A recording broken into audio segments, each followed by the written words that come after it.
हाँ sir. Police control room सूचना। शहर के सभी पेट्रोलिंग पुलिस और टोल नाकों को सूचना दी जाती है कि शहर से जुड़े सभी 5 राज्यों के एंट्री और एग्जिट पॉइंट्स पे किसी भी गाड़ी को बिना चेकिंग के न अंदर आने दिया जाए और न बाहर छोड़ा जाए।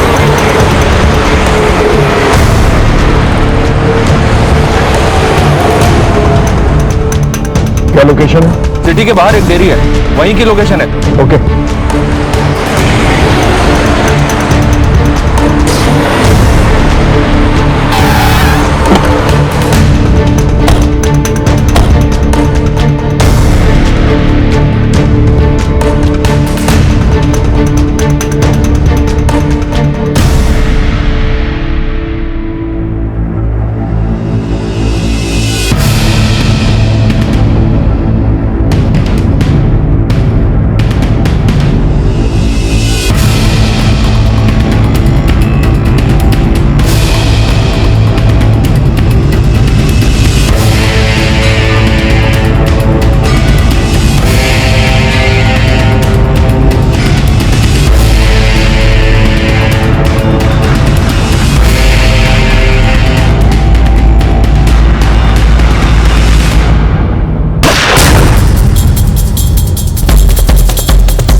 कभी नहीं पकड़ पाओगे तुम उनको, कभी नहीं।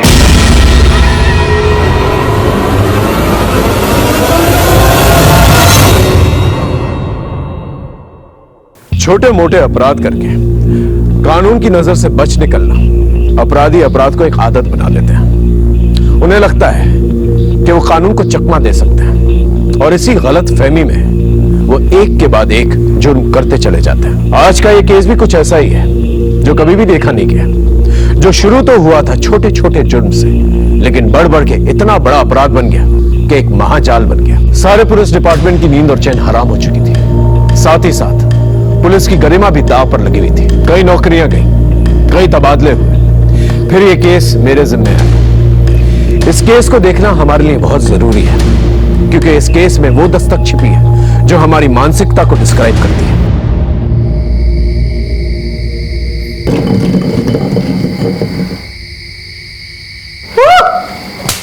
चल बोल, ट्रूथ और डेयर? डेयर। सोच ले। इसमें सोचना क्या है? ठीक है, चल तेरा डेयर निकालता हूँ। आज रात तू खंडर में जाएगा। अब बोल। हाँ नहीं रे, मैं उस खंडर में नहीं जाऊंगा। तो फिर डेयर क्यों बोला? अब नहीं करेगा ना तो तुझे पूरे स्कूल में फेमस कर दूंगा कि तू झूठा भी है और डरपोक भी। डरपोक? ए डरपोक, डरपोक। कोई डरपोक नहीं है, ये जाएगा। लेकिन मैं वहां चल रहा है ना। चल ठीक है, मैं तेरे साथ आऊंगा।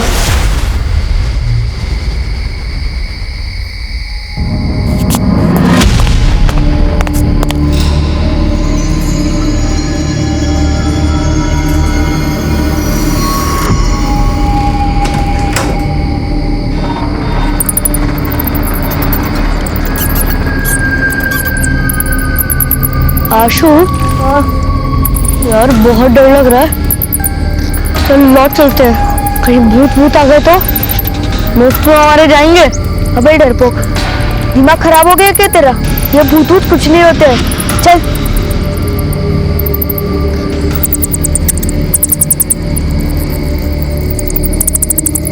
रुक।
खुश रहो।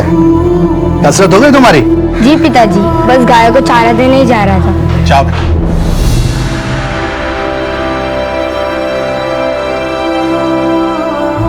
लता, हमारे बेटे में कुछ तो विशेष है। तुम देखा, एक दिन ही हमारा नाम जरूर रोशन करेगा।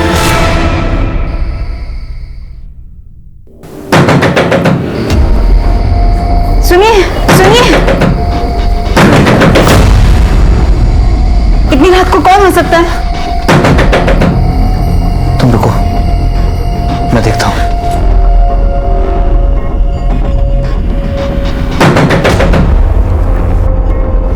कौन है? कौन है बाहर? शब मैं रामू, आपकी गाड़ी की चाबी देनी थी।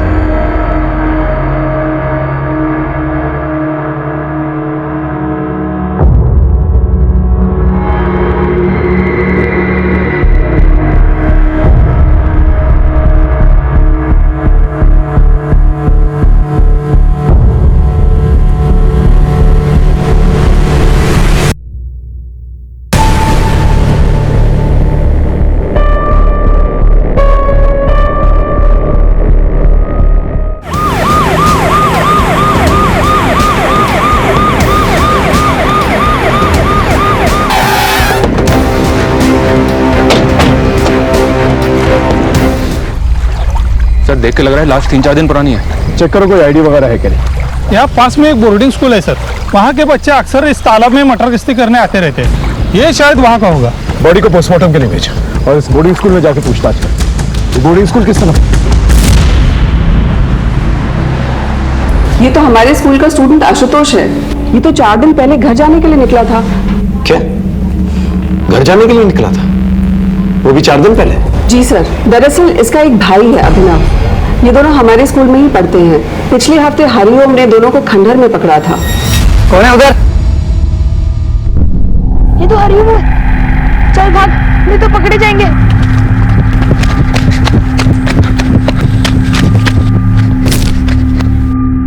चल चल।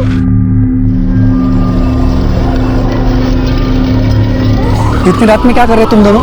हाँ, मैडम को बोलता हूँ, चलो जल्दी। इसलिए इनके अगेंस्ट हमने इनडिसिप्लिनरी एक्शन लिया। आखिरी बात पूछ रही हूँ, कौन कौन था वहां पर? उनके नाम बता दो, नहीं तो अभी तुम्हारे पेरेंट्स को बुलाकर तुम दोनों को घर भेज दूंगी। ठीक है, अब तुम्हारे पेरेंट्स को ही बताती हूँ, वही पूछेंगे तुमसे। कितना पूछा था सर, बट ना अभिनव ना आशुतोष, किसी ने कुछ नहीं बताया। आखिरकार मैंने उनके फादर राकेश अग्रवाल को बुला लिया। अभिनव के पैर में चोट लगी थी तो वो आकर उसे ले गए, पर आशुतोष नहीं गया। बट आप तो कह रही थी वो घर जाने के लिए निकला था ना सर। अभिनव के जाने के बाद अगले ही दिन आशुतोष भी चला गया। दीदी के एंगेजमेंट है घर पर, मुझे घर जाना है। लेकिन जब वो घर नहीं पहुंचा तो उसके घर वालों ने इस बारे में आपसे कोई इंक्वायरी नहीं की? हमारे यहाँ ज्यादातर अनाथ बच्चे पढ़ते हैं और जिनका घर आसपास होता है वो वीकेंड्स में घर चले जाते हैं।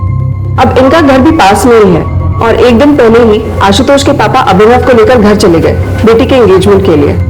तो जब आशुतोष ने कहा कि दीदी के एंगेजमेंट के लिए मुझे घर जाना है तो मुझे कोई शक ही नहीं हुआ। एक भाई घर पर है और दूसरा भाई स्कूल से घर के लिए निकलता है और बीच में उसका मर्डर हो जाता है और ना ही घर वालों को कुछ पता चलता है और ना ही स्कूल वालों को। और मैंने उन बच्चों को बोला था खंडर पे मत जाओ, लेकिन वो मानते ही नहीं थे सर। देखिए ना क्या हादसा हो गया। अरे क्या बकवास कर रहे हो? एक सेकंड, किस खंडर के बारे में बात कर रहे हो? ठीक से बताओ। खंडर पे ना भूत वूत का चक्कर है सर। सर वहां पर कोई आता जाता नहीं है, मगर सर वो शहर वाले मानते नहीं ना, इसलिए देखिए ना क्या हादसा हो गया। सर सब अंधविश्वास की बातें हैं, ऐसा कुछ नहीं है। हमको लगा इसलिए हमने बता दिया। कुछ और पता है इसके बारे में? सर कुछ दिन पहले मैंने आशुतोष की जान बचाई थी, नहीं तो गांव वाले उसको मार डालते। उसको मार डालते? ये क्या कह रहा है? सर आशुतोष बहुत ही शरारती लड़का है, हमेशा स्कूल से बिना बताए गायब हो जाता था। सर अभी कुछ दिन पहले ही गांव वालों ने आशुतोष को पकड़ लिया था, बहुत ही मारा पीटा था उसे। किसने? सर गांव वालों का कहना था कि आशुतोष गांव की लड़कियों को छेड़ रहा था। वो तो सही समय पर आकर किसी ने स्कूल में बता दिया, नहीं तो उसी दिन बात बिगड़ जाती। कौन थे ये लोग जिन्होंने आशुतोष को मारा था? वो पास के कुछ गांव के लोग थे।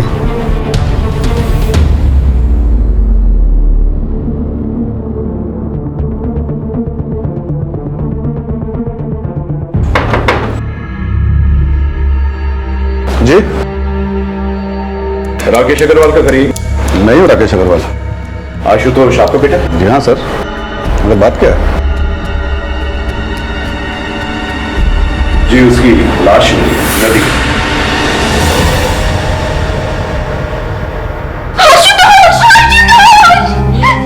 क्या हो गया?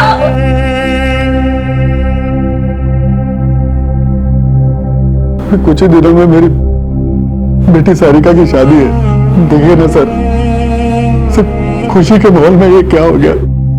हमने लाश को पोस्टमार्टम के लिए भेज दिया। हमें लगता है कि लाश 4 दिन पुरानी है। वो स्कूल से घर के लिए निकला था, लेकिन ताज्जुब की बात यह है कि 4 दिन बीत चुके हैं और आप लोग में से किसी ने भी एक बार भी उसे कांटेक्ट करने की कोशिश नहीं की। मेरे दोनों बेटों में आशुतोष ज्यादा शरारती था सर, और उसकी संगत में अभिनव भी बिगड़ रहा था। उस दिन जब कंप्लेंट आई तो मैंने स्कूल में जाकर उसे बहुत डांट लगाई सर, जिससे उससे अपनी गलती का एहसास हो और उसे लगे कि पापा नाराज हो जाएंगे, इसीलिए कॉल नहीं किया। अगर सर हमें जरा भी मालूम होता था कि ये सब हो जाएगा तो हम उसे कॉल क्यों नहीं करते सर? सर, मैंने तो उसे साथ आने के लिए कहा था, मगर वो नहीं माना। तू भी चल ना, दी की एंगेजमेंट में मौज करेंगे, मौज। तो जा, मैं नहीं आ रहा, वैसे भी पापा नाराज है। अरे पापा को जो कहना था उन्होंने कह दिया, अब थोड़ी ना कुछ कहेंगे। तू जा, मैं अगले हफ्ते आऊंगा। चल ठीक है। फिर ऐसा क्या हुआ था कि उसके मना करने के बावजूद वो अगले दिन ही स्कूल से निकल गया? और कहां गया? नहीं आप लोगों को बताया उसने और नहीं स्कूल वालों को। बेटा तुम लोग उस दिन खंडर में क्यों गए थे? डेयर, आज रात तू खंडर में जाएगा ये प्रूफ करने कि वहां कोई भूत नहीं है। नहीं रे, मैं उस खंडर में नहीं जाऊंगा।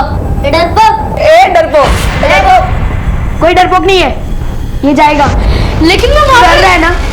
चल ठीक है, मैं तेरे साथ आऊंगा। वो भूत कुछ नहीं होता है। मैंने मना भी किया था उसे, पर लेकर गया वो मुझे, और वहां वो था।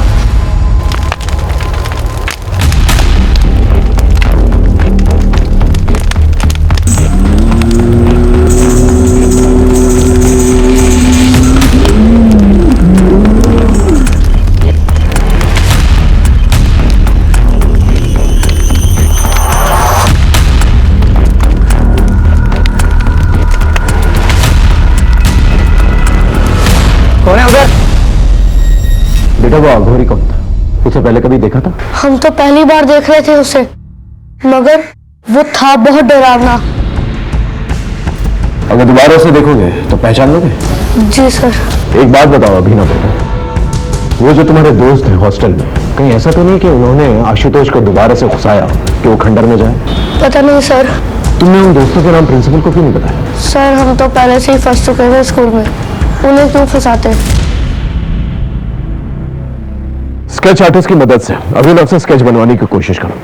अगर इस अघोरी का इस मर्डर से कुछ लेना देना भी नहीं है तो भी हम इससे हेल्प ले सकते हैं। शायद इसने कुछ देखा कि मना करने के बावजूद भी आशुतोष तालाब के किनारे है और उस खंडर में क्या कर रहा है। Yes sir.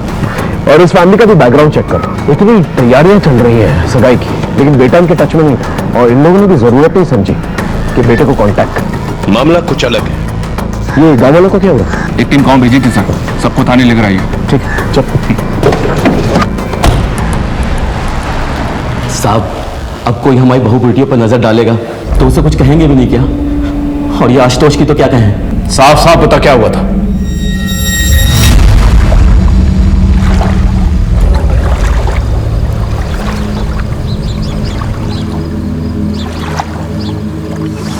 साहब, उसकी अकल तो उसी दिन ठिकाने लगा देते गांव वाले, मगर वो स्कूल वालों को पता नहीं किसने बता दिया और वो उसको बचा कर ले गए। और उसकी अकल ठिकाने लगाने के चक्कर में जब आशुतोष तुझे मिला अकेला तो हमेशा हमेशा के लिए उसे ठिकाने लगा दिया और उसकी लाश को तालाब में फेंक दिया। क्यों? 2 महीने पुरानी बात का बदला हम लोग अब क्यों लेंगे? जो कुछ होना था उसी दिन हो गया था। उसके बाद से तो वो लड़का गांव या तालाब की तरफ तो दिखाई भी नहीं दिया। लेकिन उसकी लाश तो तालाब के पास ही मिली थी। साहब, मुझे इसका कुछ मालूम नहीं। सर, उस गांव वाले के बारे में पता किया, मगर उसका कोई ऐसा कोई क्रिमिनल रिकॉर्ड नहीं है कि किसी की जान ही ले ले। ठीक है, अपनी जान जारी रखो और उसको कुछ दिनों तक यहीं पर रखो। ओके?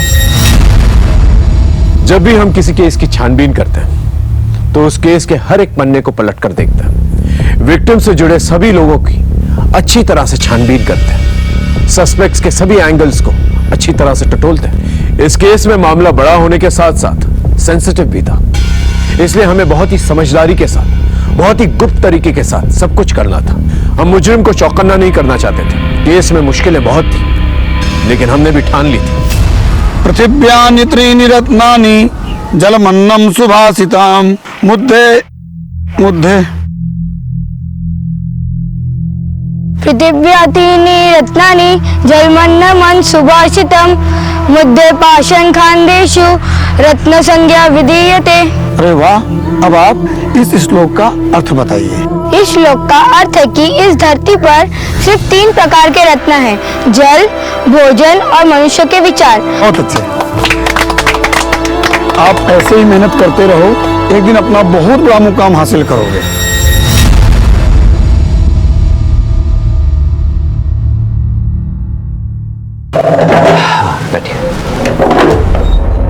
बताएं क्या प्रॉब्लम है आपकी? प्रॉब्लम तो मुझे कुछ भी नहीं है, तुमने जो ऑपरेशन किया था ना, उसी के बारे में कुछ बात करनी थी।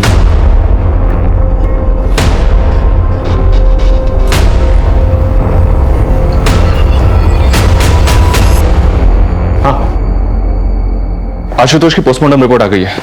उसका लिवर और दोनों किडनीज को निकाला गया है। मतलब organ trade? No sir, postmortem doctor की राय अलग है। उनका कहना है कि ऑर्गन्स निकाले जरूर गए हैं, बट इतनी बुरी तरह से कि वो डैमेज हो गए होंगे। 90% चांसेस है कि वो किसी को यूज करने लायक रह गए। और उनका कहना यह भी है कि ये किसी प्रोफेशनल डॉक्टर का काम नहीं है। कोई ऐसा करेगा क्यों? आखिर इसके पीछे क्या मामला हो सकता है? हो सकता है सर आशुतोष किसी कल्ट का शिकार बना हो, और वैसे भी वो अघोरी खंडर में ही था। मतलब ब्लैक मैजिक। इस अघोरी को ट्रैक करो, इसका मिलना जल्द से जल्द बहुत जरूरी है। और ऑर्गन ट्रेड के एंगल को भी खंगालो अच्छी तरह से। इससे रिलेटेड सभी लोगों से पूछताछ करो। जब तक का मामला क्लियर नहीं हो जाता हम कुछ कह नहीं सकते। सर, उस अघोरी का पता चल गया है। पकड़ो इसे, अभी जेल जाने का टाइम आ गया। बाबा जी ये क्या कर रहे हो? छोड़ो हमें। ले चलो इसे। छोड़ो। अरे हमने क्या किया है? अच्छा, तो तू है इन सब का बड़ा अफसर, मगर याद रख, एक सन्यासी की साधना में रोड़ा बन रहा है तू। मिट्टी में मिला दूंगा तुझे। बाबा जी, ये सन्यासी का चोला उतार के जरा ये बताइए, ये बच्चे आशुतोष का क्या किया? कौन आशुतोष? हम तो सिर्फ ब्रह्मा ब्रह्म को जानते हैं। देख, हमसे मिलने आत्माओं के आने का समय हो रहा है, जाने दे हमें। क्षमा कर दूंगा तुझे तेरी इस भूल के लिए। अरे बाबा, कहाँ चल दिए? चुपचाप यहाँ खड़े रहिए और हमारे सवालों के जवाब दीजिए, समझे? अरे मूर्ख, इतना दुस्साहस! राख कर दूंगा, मिट्टी में मिला दूंगा। देखो बाबा, सीधे सीधे इज्जत से पूछ रहा हूं, क्या कि उस बच्चे की लाश मिली है उस खंडर के पास जो तालाब है ना, वहां जहां पर आप कुंडली मार के बैठे हुए और उसके अंग निकाले गए? कोई मजाक नहीं चल रहा है यहां पर। सीधे सीधे से बताओ, अगर कुछ देखा है तो। देखना चाहेगा? अभी दिखाता हूं मेरी शक्तियां।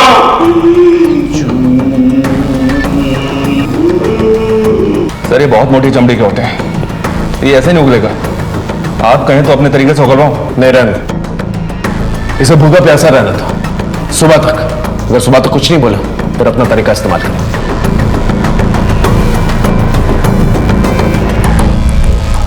ऑर्गन ट्रेड के एंगल में कुछ मिला? नहीं सर।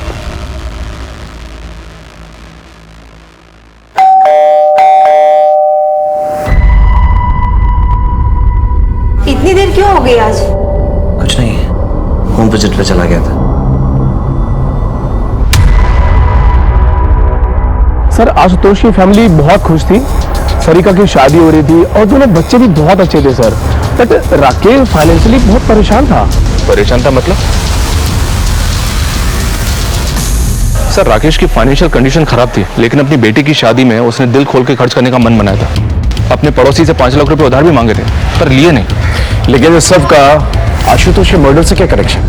सर, हो भी सकता है, वो क्या है, मैंने उसकी फाइनेंशियल कंडीशन चेक की तो मुझे ये मिला। इसी वजह से उसने 5 लाख रुपए उधार नहीं लिए थे पड़ोसी से। ये आशुतोष की एफडी है 5 लाख रुपए की, जिसे उसने 10 दिन पहले तोड़वाया था। बैंक से एक और बात पता चली साहब। क्या? इसे उसने पहले भी तोड़वाने की कोशिश की थी, लेकिन तब वो ऐसा नहीं कर पाया था। लेकिन क्यों? सर, नाबालिग आशुतोष का एफडी तुड़वाने के लिए हमें उसके गार्डियन राकेश का भी साइन चाहिए था। राकेश का साइन तो सही था, पर जब हमने क्रॉस चेक किया तो आशुतोष का साइन ही फर्जी निकला। इसलिए हमने एफडी तोड़ने से मना कर दिया। इस पर मिस्टर राकेश काफी नाराज भी हुए थे और फिर कुछ दिन बाद वो आशुतोष को ही लेकर बैंक आए थे। तुम यहाँ पे साइन करो बेटा। सही से साइन करना, नहीं तो फिर बोलेंगे कि फर्जी साइन कर लाया हूँ। आशुतोष ने तो मेरे ही सामने साइन किया था, पर सर वो कुछ डरा हुआ लग रहा था। इतने पैसों की क्या जरूरत पड़ी थी कि अपने बेटे के फर्जी साइन करवाए? और इतना शौक क्या चढ़ा था कि अपनी बेटी की शादी इतने आलीशान तरीके से करवानी थी? अरे सर, उस मैनेजर को तो 10 साल पहले रिटायर हो जाना चाहिए था। उम्र के साथ साथ उसकी आंखों और दिमाग दोनों ने साथ देना बंद कर दिया है। मैंने कोई फर्जी साइन नहीं किए, वो तो आशुतोष ने किए थे, लेकिन उस मैनेजर को लगा कि मैंने नकली साइन किए हैं, फ्रॉड बना दिया मुझे बैंक में। सर, इसलिए आशुतोष को बैंक ले जाना पड़ा। इस एफडी तोड़ने के पीछे की कहानी हमें पता है, अच्छे से पता है। आपके और आपके बच्चों की कोई भी एफडी नहीं है, और जिसकी एफडी है उसकी एफडी 10 दिन पहले तोड़ी गई और तोड़ते के साथ ही उसकी मौत हो जाती है। ये कोइंसिडेंस सही है? अरे सर, कोई कोइंसिडेंस नहीं है। मेरे बेटे की एफडी थी, मैंने तोड़वा दी। आप मुझे गोल गोल घुमा रहे हैं। जा सकते हैं। इस बात का पता लगाना बहुत जरूरी है कि एफडी तोड़ते वक्त आशुतोष घबराया हुआ क्या था। जरूर उसकी घबराहट के पीछे कोई ना कोई राज है। Okay sir. क्या हुआ? क्यों बुलाया था पुलिस ने? कुछ पूछना था। पापा, कुछ पता चला आशुतोष के साथ किसने किया ऐसा? अभी भी देखो बेटा, जो हो गया सो हो गया।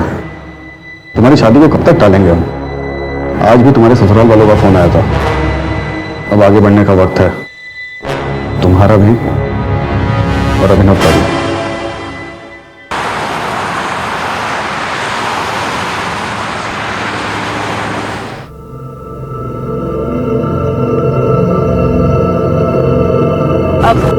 भैया, आगे से अंदर ले लीजिएगा।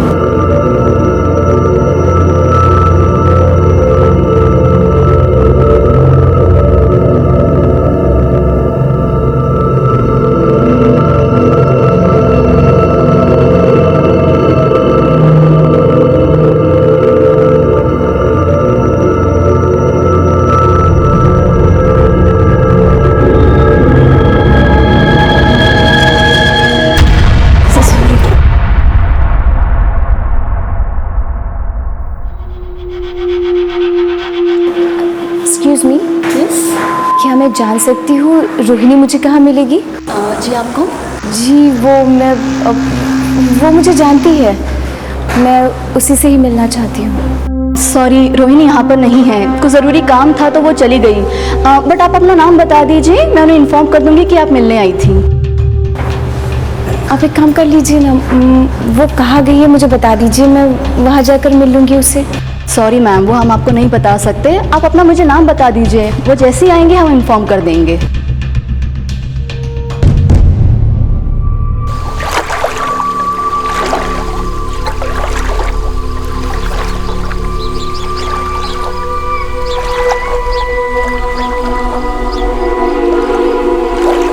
मनोहर, तुम्हारा बेटा तो इतनी ठंड में सुबह स्नान करके निकला है, क्या बात है?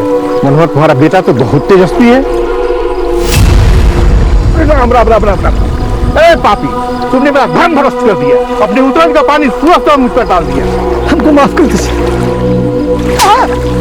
क्या बे नरेश, दिखता नहीं है?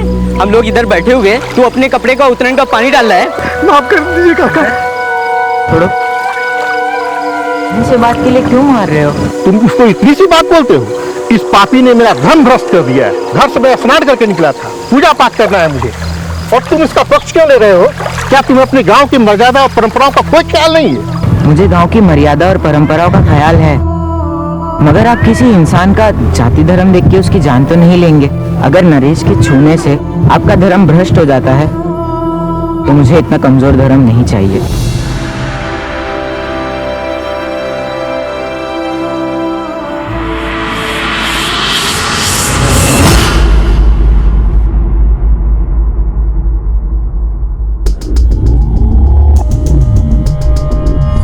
सर हमने नजर रखी हुई है, कोई हलचल नहीं है। देख गुड्डू, ऑर्गन ट्रेड का एंगल तो है इस केस में।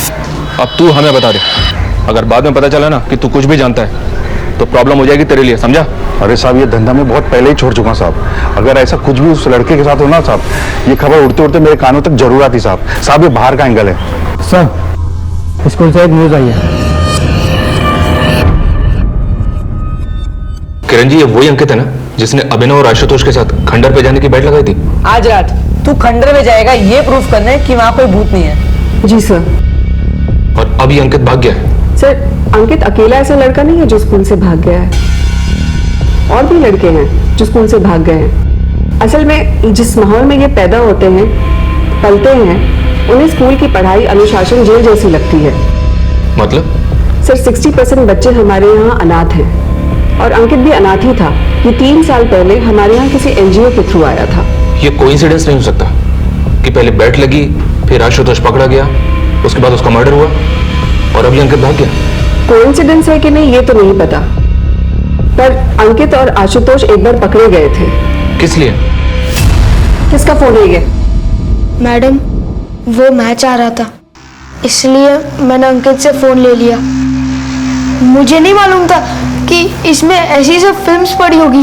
झूठ बोल रहे हैं मैम, वो गंदी फिल्म देखने के लिए उसने मुझसे फोन लिया था। ये फोन और ये फिल्म कहाँ से आई तुम दोनों के पास? पड़ा हुआ मिला था। ऐसी चीजें तुम दोनों को ही कैसे मिल जाती है, बाकी बच्चों को नहीं मिलती है? कल से हर रोज 1 महीने तक पूरे ग्राउंड के चक्कर मारोगे तुम दोनों। चलो जाओ यहाँ से। अंकित ये सब भी करता था स्कूल में? अब वो सड़क में पैदा हुआ है, गुंडे मवालियों के बीच में पला बढ़ा है, ऐसे काम नहीं करेगा तो और क्या करेगा? अगर मोबाइल स्कूल में अलाउड ही नहीं था तो जाहिर सी बात है वो स्कूल के बाहर किसी के साथ टच में था।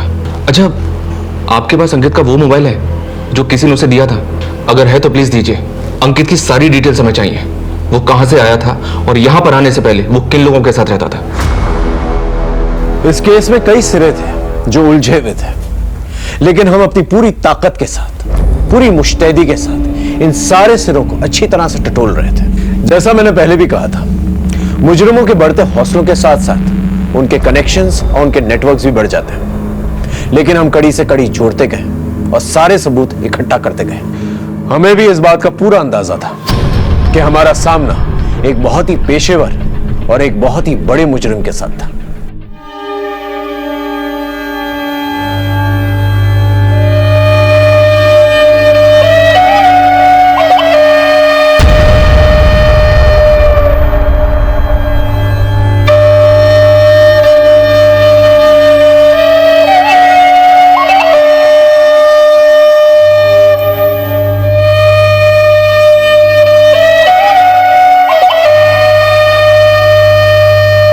बड़ी गलत बात है शंकर। ये औरतें तुमसे अपनी मेहनत की मजदूरी मांगने आई, तुमने इनकी पिटाई कर दी। ये तो ठीक नहीं।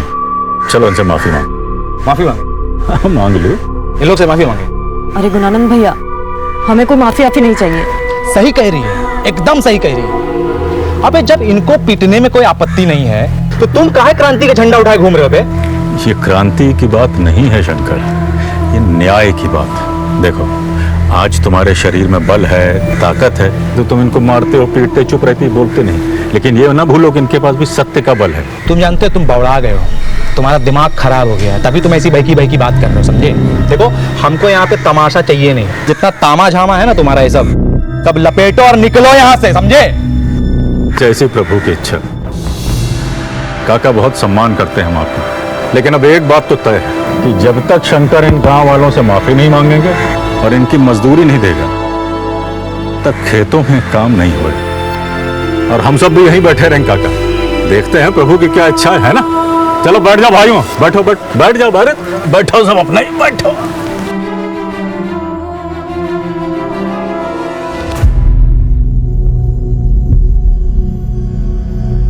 गुणानंद, छोड़ो, जाने दो। शंकर से गलती हो गई, आगे से ऐसा नहीं करे। तुम मुझसे सब अपनी मजदूरी ले लो, ये मजदूरी ले लो। धन्यवाद कर। बोल इनसे, आगे से किसी को नहीं मारेगा। माफी मांग इनसे, बोल।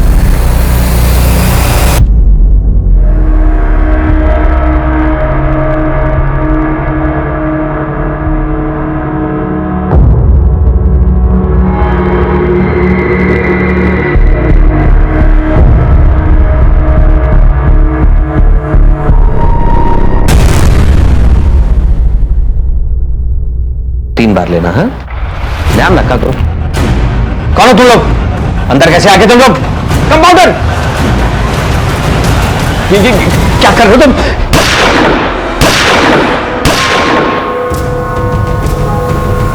सर, हमने लास्ट ईयर के सारे केसेस को छाना। इनमें से 12 केसेस हमारे मतलब के हैं, जिनमें विक्टिम की उम्र 14 से 18 साल के बीच है। 7 लड़के और 5 लड़कियां। 7 लड़कों में से 5 लड़कों के ऑर्गन निकाले गए हैं, जबकि सभी लड़कियों के रेप किए गए। 2 लड़कियां तो ऐसी हैं सर जिनके ऑर्गन्स भी गायब थे। और सर कुछ केसेस तो ऐसे हैं जो आशुतोष के केस से काफी सिमिलर है। 3 लाशें तो उसी तालाब में मिली थी। और सर ये ऑर्गन वाली बॉडी, ये बिल्कुल आशुतोष की बॉडी की तरह ऑपरेट की गई है। ऑर्गन्स को निकालने का तरीका इतना ब्रूटल था कि चांसेस कम है कि ऑर्गन को बॉडी से निकालने के बाद उनका कुछ यूज हो पाया। ब्लैक मैजिक का कोई कनेक्शन? सर कुछ बॉडीज पर मार्किंग मिली थी। ऑलमोस्ट आधी बॉडीज को दागा गया था, लेकिन 2 लाशें ऐसी थी जिन पर कोई मार्किंग नहीं थी। लेकिन एक बात है सर, ऑर्गन को बॉडी से निकाला तो गया है, जैसे कि आशुतोष की बॉडी से निकाला गया था। इतने सिमिलर केसेस और किसी ने ध्यान तक नहीं दिया। इनमें से किसी की पहचान हुई है? जी सर, इनमें से 4 लड़के और 3 लड़कियों की पहचान हो गई थी, लेकिन बाकी बॉडीज अनआइडेंटिफाई ही रह गई थी। इन अनआइडेंटिफाइड बॉडीज को आइडेंटिफाई करो और इनसे रिलेटेड जितने भी थाने हैं उनमें पूछताछ करो, देखो क्या निकल कर आता है। इतना सारा कनेक्शन है तो कोई ना कोई कॉमन लिंक जरूर होगा। और स्कूल में भी पता करो इन अनआइडेंटिफाइड लाशों के बारे में। इतनी सारी लाशों का एक ही तरीके से काटा जाना बहुत सारे सवाल खड़े करता है। इस अंकित के बारे में कुछ पता चला? अभी तो कुछ पता नहीं चला। मोबाइल की स्कैनिंग चल रही है, शायद उसमें कुछ मिले।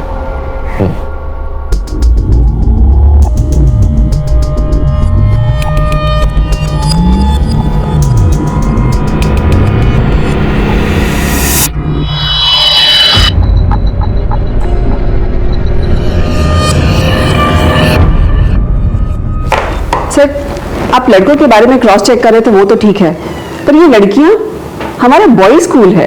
पॉसिबल है कि आसपास की लड़कियां हों जिन्हें आपने कभी देखा हो या आपके स्कूल में उन्हें कोई जानता हो, कोई गर्लफ्रेंड या कोई फ्रेंडशिप वगैरह। सर, हमारे यहाँ के स्टूडेंट तो बाहर ही नहीं जाते हैं, तो ये लड़कियों वाला एंगल तो निकलता ही नहीं है। मैडम, जिस ट्रस्ट का स्कूल है उनके गर्ल्स स्कूल भी तो है, हो सकता है वहां की कोई लड़की हो। होगी सर, पर मैं इनमें से किसी को नहीं जानती हूँ। आप ट्रस्ट का एड्रेस लीजिए और वहीं जाकर पता कर लीजिए। सर, आप इस तरह से अपनी इन्वेस्टिगेशन में बार बार स्कूल को लेकर आ रहे हैं, स्कूल की रेपुटेशन पे असर पड़ रहा है। सर, इनमें से कोई भी लड़का या लड़की हमारे किसी भी स्कूल या इंस्टीट्यूट से रिलेटेड नहीं है। हाँ, जो बच्चे हमारे स्कूल से भागे हैं, ये उनकी मिसिंग रिपोर्ट है, जो हमने पुलिस में भी लिखवाई हुई है। उसके बाद उनके साथ क्या हुआ ये हमें भी नहीं पता। हमें स्कूल से भागे हुए हर बच्चे की डिटेल चाहिए। वो यहाँ पर आने से पहले किसके साथ थे, कहाँ रहते थे। जी सर। बेबी बस 2 मिनट, बेबी 2 मिनट, बस 2 मिनट, बेबी 2 मिनट, बस 2 मिनट में सब्जी तैयार, फिर बेबी खाना खाएगा। चलो बेबी, बस बस बस, चलो देखिए कौन है, कौन है, कौन है, कौन है, देखिए कौन है, कौन है, कौन है, देखो देखो देखो कौन है। ओ मम्मा आई है। क्या हुआ मेरे बच्चा? सुबह से तंग ही कर रहा है। सब्जी, अरे सब्जी।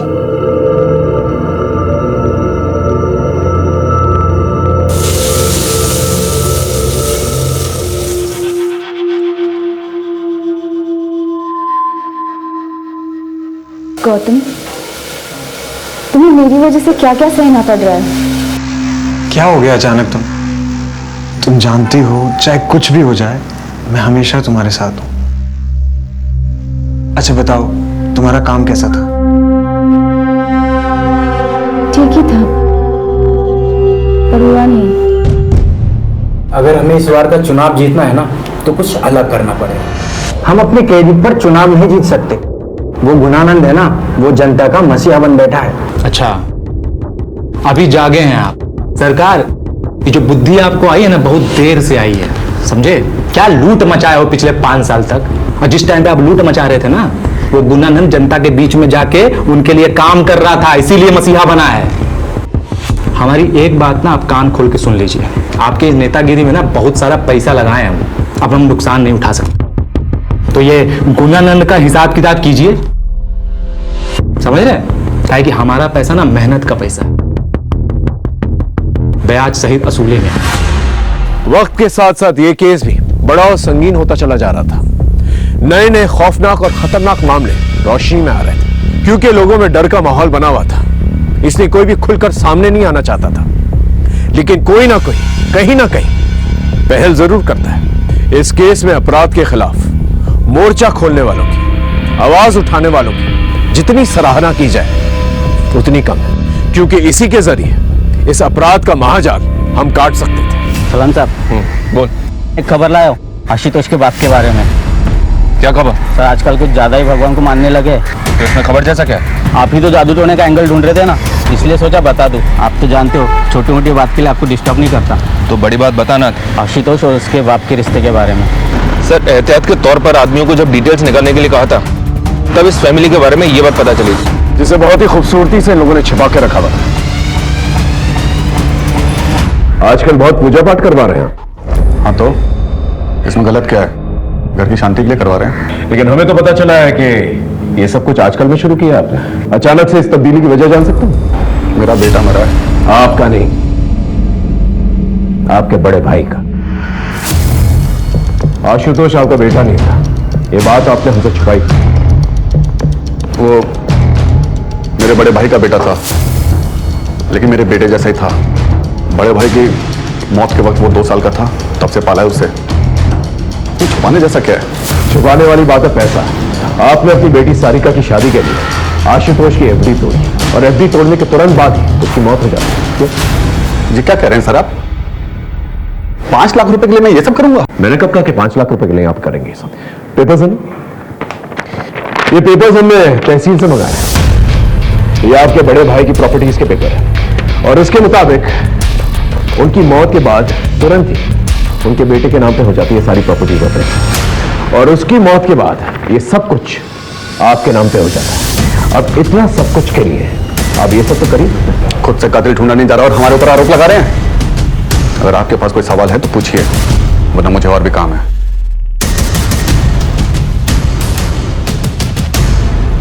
इस आदमी के बारे में पता कर लो, जरूर कुछ ना कुछ छुपा रहा है।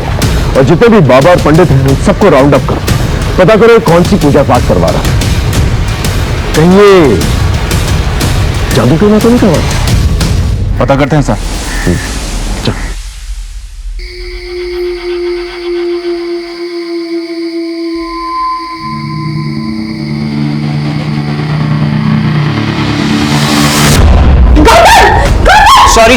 सॉरी, गलती से बटन दब गया था। मैं जानता हूँ तुम्हें अंधेरे से डर लगता है, सो सॉरी। कोई बात नहीं, एक्चुअली सॉरी तो मुझे कहना चाहिए था। फोबिया मुझे है और खामखा तुम्हें तकलीफ में डाल रही हूँ। मैं जानता हूँ तुम्हारा दर्द, तुम्हारे मन में बहुत कुछ चल रहा है, पर तुम किसी से शेयर नहीं करना चाहती। पर मैं हूं ना तुम्हारे साथ।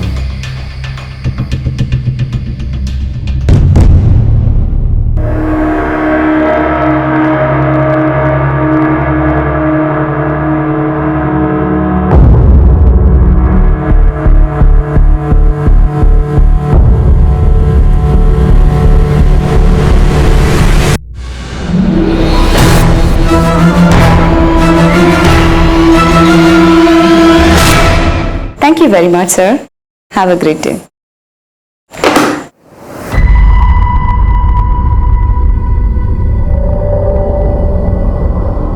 सुनो, हाँ मैं लंच के लिए बाहर जा रही हूँ। अच्छा, आधा घंटा लग जाएगा फिर भी मुझे, तब तक कि तुम रिसेप्शन संभाल लेना, ठीक है?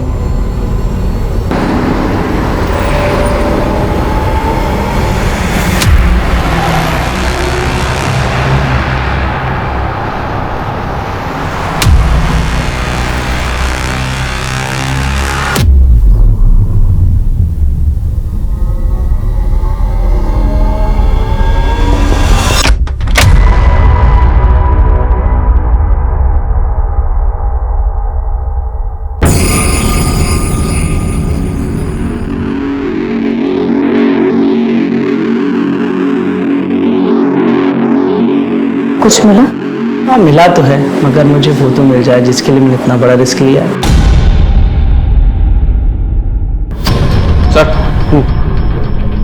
सर टोटल मिली 12 लाशों में से 5 लाशों की पहचान नहीं हो पाई है, लेकिन जिन 7 लाशों की पहचान उनके घर वालों ने की थी, उन सबको बुलाकर हमने उनका बैकग्राउंड चेक किया, तो सबके अंदर एक कॉमन लिंक निकलकर सामने आया है। क्या है कॉमन लिंक?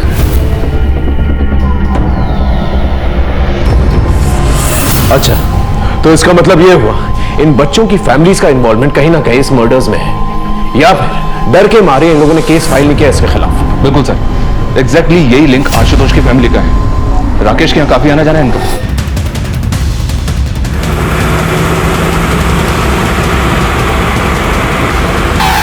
वहां जाके चेक करो, देखो क्या मिलता है।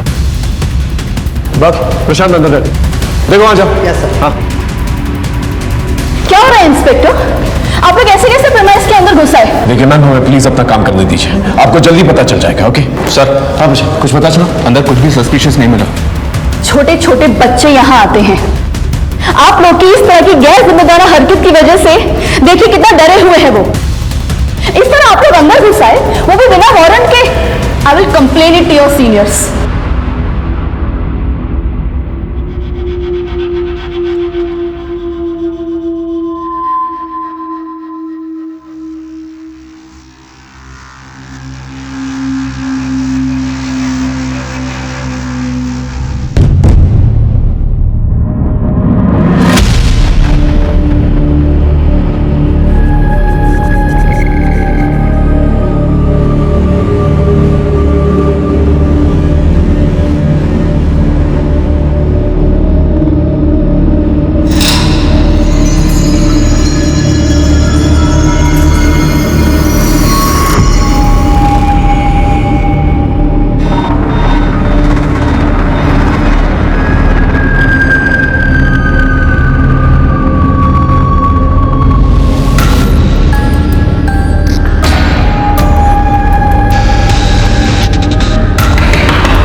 रोहिणी,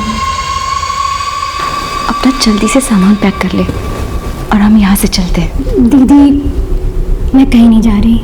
पागल हो गई है, यहाँ पर बहुत खतरा है। अगर किसी ने हम दोनों को साथ में देख लिया ना तो बहुत बड़ी प्रॉब्लम में फंस जाएंगे हम लोग। तुझे मुझ पर भरोसा है ना, तो चलो मेरे साथ। मैं सब समझाती हूँ रोहिणी। प्लीज रोहिणी।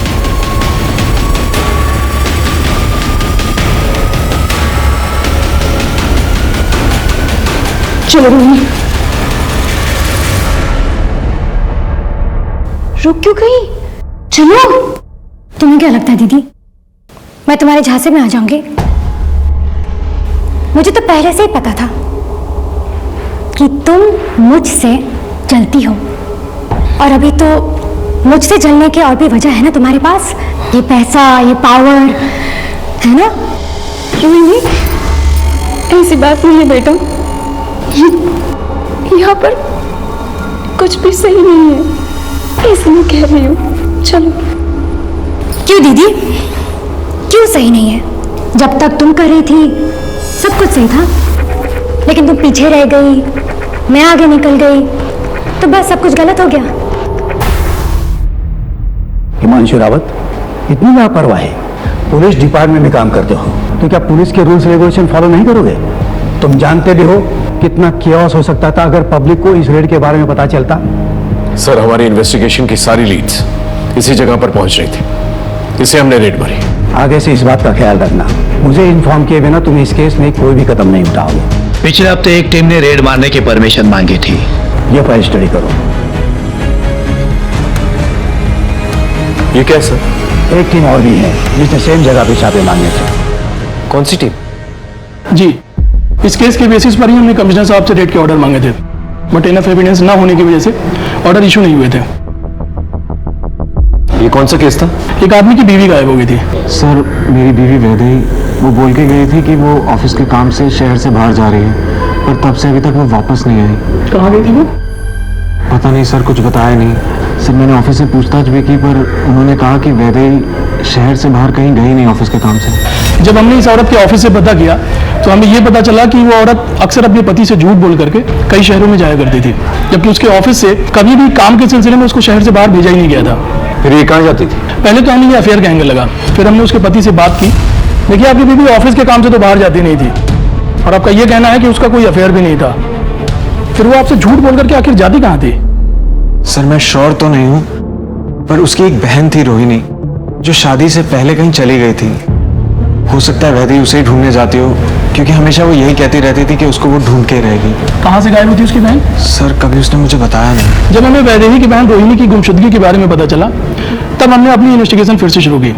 हमने वैदेही की पूरी ट्रैवल हिस्ट्री निकाली, अलग अलग उन शहरों की जहाँ पर वैदेही जाया करती थी और हर उस जगह के बारे में जहाँ के लिए उसने ऑटो बुक किया था, और वो सब वैदेही को एक ही पॉइंट पर लेकर के गए थे, नेटवर्क्स की इन बिल्डिंग्स पर। जी। और आखिरी बार वैदेही जब गायब हुई तब भी वो ऑटो से इसी बंगलों पर गई थी जो इसी नेटवर्क की प्रॉपर्टी है। हमें डाउट है कि वैदेही और उसकी बहन रोहिणी का गायब होना इन लोगों से ही रिलेटेड है, और शायद इसीलिए वैदेही अलग अलग शहरों में जाया करती थी और इसीलिए उसने अपने पति को कुछ भी नहीं बताया था। हो सकता है जान के खतरे को लेकर के डर रही होगी।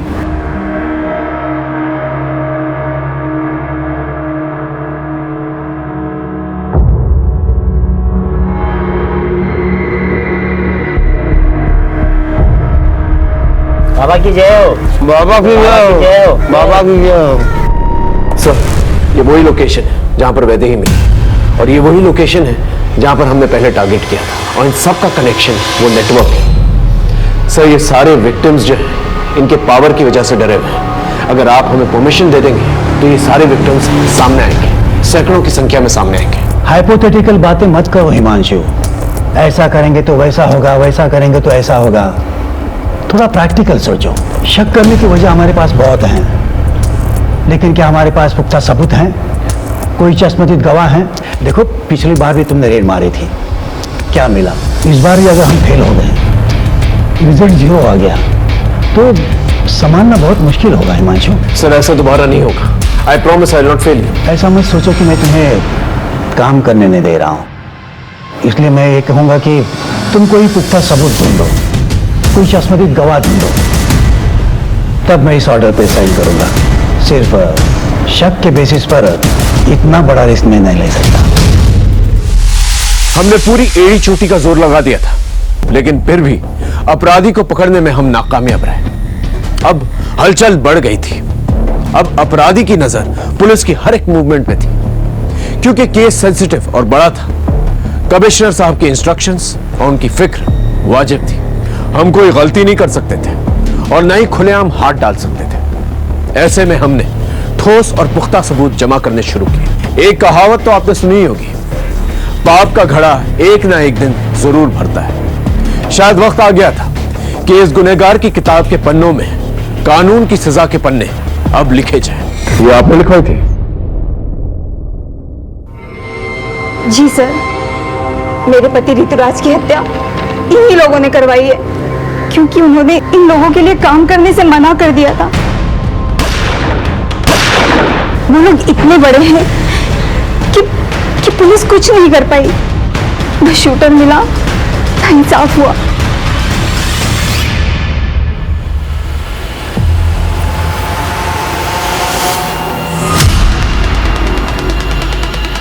जी सर, गाड़ी अभी अभी बंगला से निकली है सर। गाड़ी पे नजर रखो, किसी भी हाल में गाड़ी निकलनी नहीं चाहिए। ओके सर, अब तो सबूतों के साथ साथ गवाह भी मौजूद है।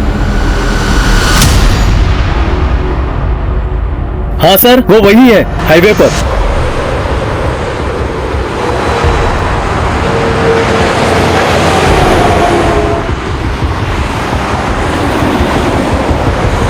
सर वो रही गाड़ी, पीछा करो उसका और कंट्रोल रूम में इन्फॉर्म कर, सभी जगह नाकाबंदी करवा। ये गाड़ी निकलनी नहीं चाहिए।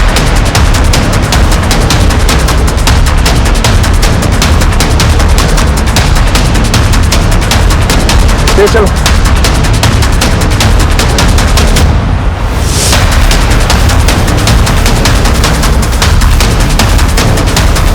उस तरफ से लेके चलो, ओवरटेक करो।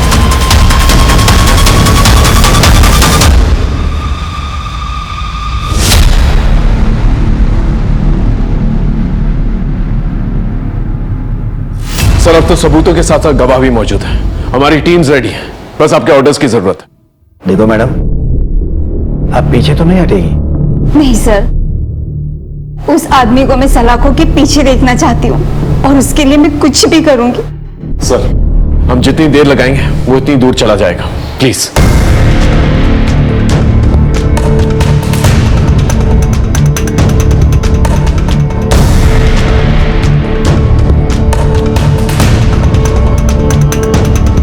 Thank you sir. देखो हिमांशु, अगर ये ऑपरेशन फेल हुआ तो हमारे डिपार्टमेंट की इज्जत मिट्टी में मिल जाएगी। Don't worry sir, I will get.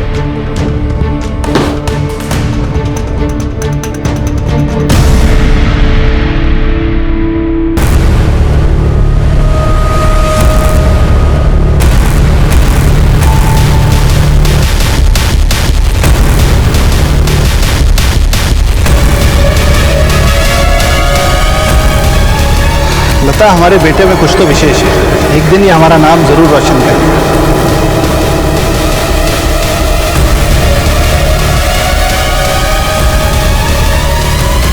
अगर नरेश के छूने से आपका धर्म भ्रष्ट हो जाता है तो मुझे इतना कमजोर धर्म नहीं चाहिए। जब तक शंकर इन गांव वालों से माफी नहीं मांगेंगे और इनकी मजदूरी नहीं देंगे, खेतों में काम नहीं हो पाएगा। देखते हैं प्रभु की क्या इच्छा है ना।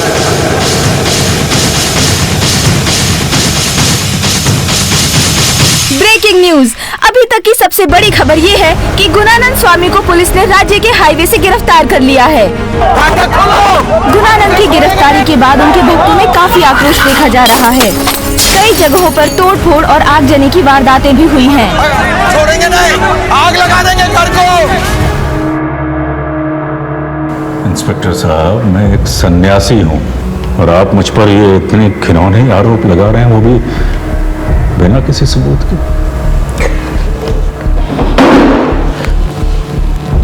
हमारे पास तेरे खिलाफ सबूत भी है और चश्मदीद गवाह भी है। कितने बड़े अफसर हैं आप, फिर ऐसी नादानों जैसी बातें क्यों कर रहे हैं? किसी ने कुछ ऊट पटांग कह दिया और आप हमको यहाँ इस कारावास में ले आए कैद करके। जो प्रभु की इच्छा।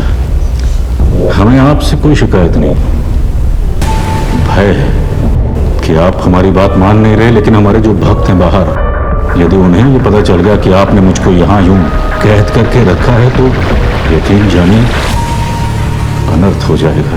धमकी दे रहा है, दंगे करवाएगा, फसाद करवाएगा। अरे मैं कैसे फसाद करवाऊंगा? मैं तो यहाँ आप लोगों की कैद में हूं ना, कारावास में। लेकिन मेरे भक्त जो बाहर हैं इस कारावास से दूर, वो मासूम है, प्रेम करते हैं मुझसे, और प्रेम में तो इंसान कुछ भी कर जाता है ना। वैसी चिकनी चुपड़ी बातें करके भोले भाले भक्तों को अपने जाल में फंसाता है ना तुम। लेकिन यहाँ ऐसा नहीं चलेगा, यहाँ गुनाह कबूल किए जाते हैं। परंतु कौन से गुनाह, कौन से? ये ऐसा नहीं मानेगा। एक काम करो, इसे यहीं रखो और खाना पीना बिल्कुल नहीं देना और सोने भी मत देना। देखते हैं खेल कितने दिनों तक चलता है।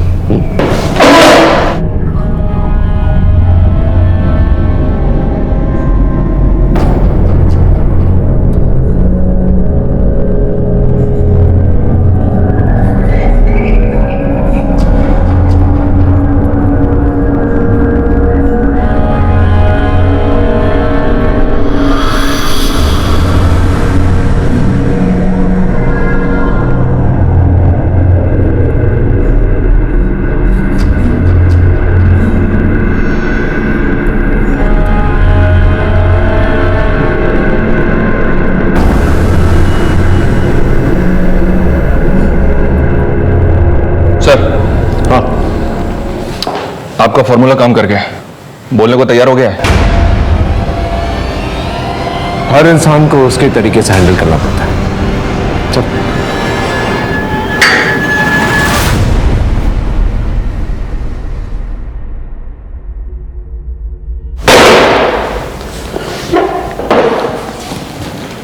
चल अब बोल। न जाने 2-3 लोगों ने क्या बक दिया, आप तो मेरे पीछे ही पड़ गए इंस्पेक्टर। ये दीवारें ज्यादा दिन तक रोक नहीं पाएंगे इंस्पेक्टर। ऐसी चिकनी चुपड़ी बातें करके भरतपुर से पूरे भारत के लोगों को धोखा दिया है तूने। बचपन से मेरे बाबा को लगता था कि कुछ खास है मुझे, कुछ तो बड़ा करूंगा मैं, और धीरे धीरे यही बड़ा करने की धुन मुझ में सवार होती चली गई। गुणानंद बाबा की, गुणानंद बाबा की, गुणानंद बाबा की। धीरे धीरे मुझे समझ में आ गया कि लोगों पर राज करने के लिए उनका विश्वास जीतना बहुत जरूरी है। बस फिर क्या था, मैं लोगों की भलाई के काम करना शुरू कर दिया मैंने, और लोगों का विश्वास दिन प्रतिदिन मुझ पर बढ़ता चला गया। बस फिर क्या था, पैसे मेरे कदम चूमने लगे, बड़े बड़े लोग आते थे मेरे सामने सिर झुकाते थे, मैं जो चाहता था वो करता था। और तूने इस पावर का इस्तेमाल अपनी इमेज बढ़ाने के लिए किया, लड़कियों का रेप किया, बच्चों को मारा, काला जादू किया। लेकिन ऋतुराज ने क्या किया था, उसे क्यों मार डाला?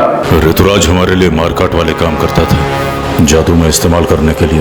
पर पता नहीं क्या हुआ सर, धीरे धीरे उसका मन इन कामों से हटने लगा और एक दिन बिना बताए सबको छोड़कर भाग गया। खतरा था वो हमारे लिए। अभी भी देर नहीं हुई है ऋतुराज, काम पर लौटा। क्षमा करें महाराज, जितनी गलतियां मुझसे होनी थी वो हो चुकी, मैं अब और गलती नहीं करना चाहता। मुझसे यह पाप के कारोबार का बोझ नहीं सहा जाता।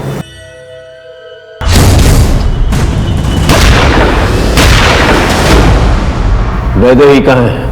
आशुतोष के माता पिता की तरह वैदेही और रोहिणी के माता पिता भी हमारे भक्त थे और उन्हें परम ज्ञान देने के लिए हमें सौंप गए थे।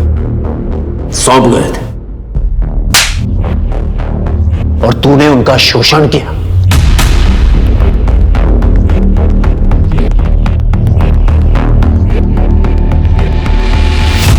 वैदेही कभी भी सहज नहीं थी आश्रम में, लेकिन रोहिणी पूरी तरीके से काबू में थी हमारे।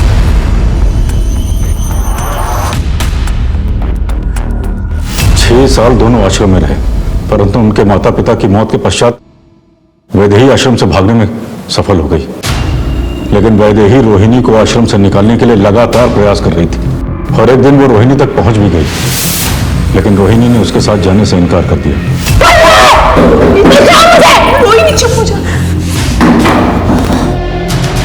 पहले तो मैंने वैदेही को छोड़ दिया था, परंतु अब वो वापस आई।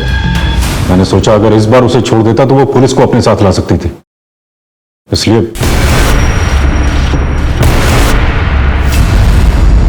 तू तो ज्यादातर अनाथ बच्चों को मारता था, तो आशुतोष को क्यों मारा?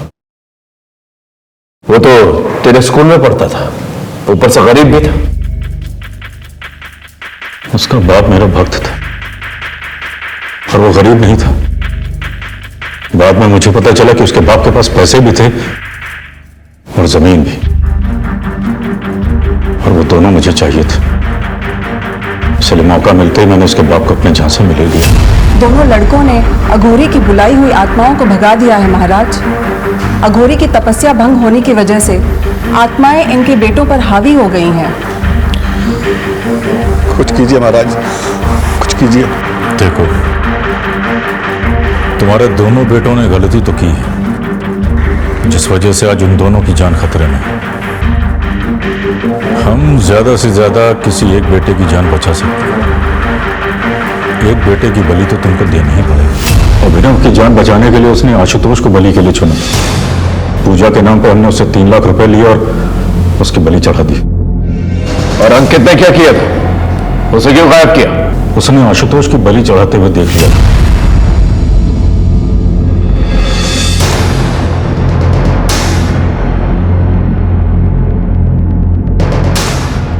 ना जाने तूने कितनी जमीनों का गबन किया है, कितने घरों को बर्बाद किया है, कितने भोले भाले मासूम लोगों को हमेशा हमेशा के लिए मिटा दिया है। अपना साम्राज्य फैलाने के लिए कितने लोगों को बलि का बकरा बनाया, और ना जाने कितनी लाशों पर चल के तो यहां तक पहुंचा है। लेकिन अब नहीं। आशुतोष, ऋतुराज और वैदेही जैसे कई केसेस और कई शिकायतें हमारे पास आ रही हैं। इस जन्म में तो नहीं, तो इस जगह से निकलने वाला, समझा?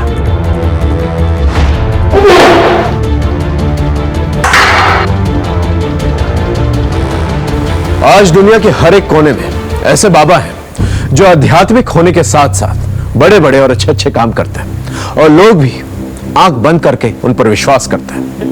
एक बात हम आप सबको बता देना चाहते हैं, आप आस्था जरूर पालें, लेकिन मर्यादा का भी पालन करें। और बाबाओं को आगाह करते हैं कि आस्था के नाम पर अगर वो लोगों के साथ विश्वासघात करेंगे, अपराध करेंगे, तो उसका अंजाम सीधा जेल होगा। आज भारत के हर एक कोने में कई ऐसे नामचीन बाबा हैं जो जेलों में बंद हैं, जिन्होंने आस्था के नाम पर लोगों को ठगा है। जिस तरह से गुरानंद ने अपने करियर की शुरुआत की थी, अगर उसी सोच को लेकर वो आगे चलता तो शायद वो आज इस अपराध का महाजाल का रचयिता नहीं बनता।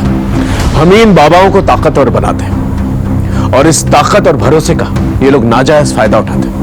और फिर ना ही सिर्फ ये लोग अपना नाम खराब करते हैं, बल्कि अपना अंजाम भी खराब करते हैं। हर दस्तक को पहचाने और याद रखिए, धर्म के खिलाफ काम करने वाला कभी धार्मिक नहीं हो सकता। देखते हैं हमारे आज के एपिसोड की दूसरी कहानी। मेरी फुर्सत तुझे आने की? अरे मेरी दुनिया तो तू है। बस बातों का ही शेर है ना तू?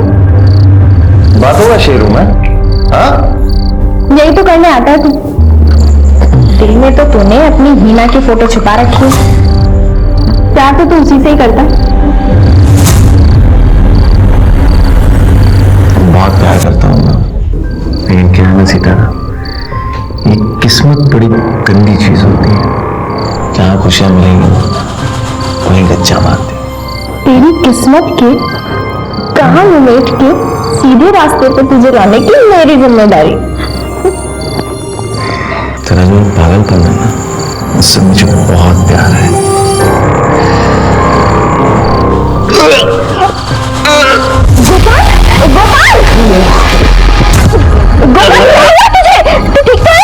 गोपाल, तबियत तो ठीक है ना? जाओ घर जाओ, घर जाके आराम करो। अरे ठीक हुआ, जा। ना जाने कौन कौन सी गंदी बीमारी लेके घूम रहे हो। जाओ। पागल हो गई? कौन सी गंदी बीमारी? अल्लाह ना करे तुम्हें कोई बीमारी हो। अगर तुम मर गए ना तो 1 लाख कम हो जाएगा। लेकिन एक बात सुन ले, मैं तुझे अपनी लड़की को हाथ लगाने नहीं दे सकती।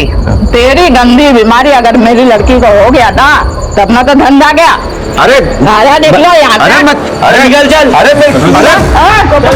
चलो ना।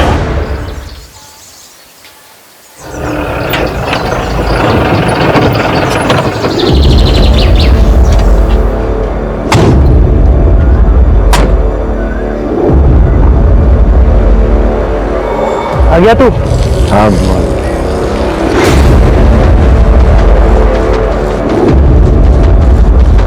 भाभी, ये देखो मुंबई से साड़ी लाया हूं तुम्हारे लिए।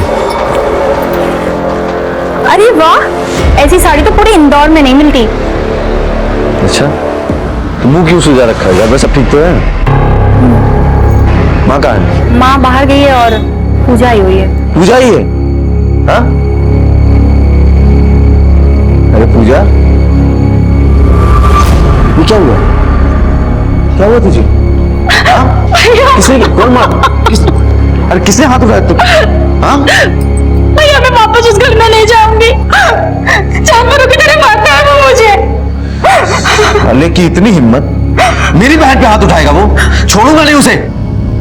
किसी को कुछ करने की जरूरत नहीं है, मैंने समझा दिया उसे। लातों के भूत है माँ, बातों से नहीं मानेंगे। देख देख क्या हालत की है इसकी। पति पत्नी के झगड़े में तू क्यों घुस रहा है? देखो बेटा, बातों की लंबाई अगर बढ़ती है ना तो रिश्ते छोटे हो जाते हैं। लेकिन बस मैंने कह दिया ना।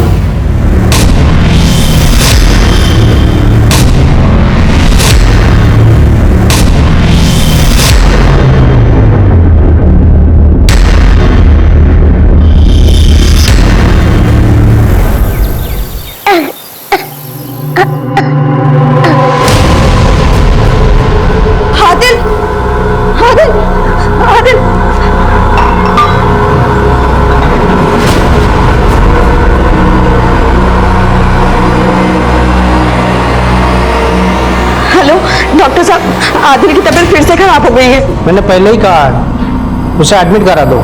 ठीक है, मैं लाती हूँ।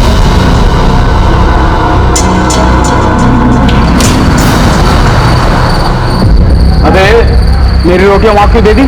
साहब पहले उन्होंने मंगवाई थी, तो क्या ये दाल को मैं दूध की बोतल में डाल के क्यों खा ली? आपकी रोटी आ रही साहब। अरे कब आएगी मेरी रोटियां? भाई क्यों खड़ा कराएगी? ले मेरी रोटी खा ले। मुझे कुत्ता समझाया तूने? तेरे जैसे 4 कुत्तों को मैं अपने घर पे बिठा के खिला सकता हूँ, समझा? क्या रे भाई, पेट में आग लगी है क्या? मर जा रहा है?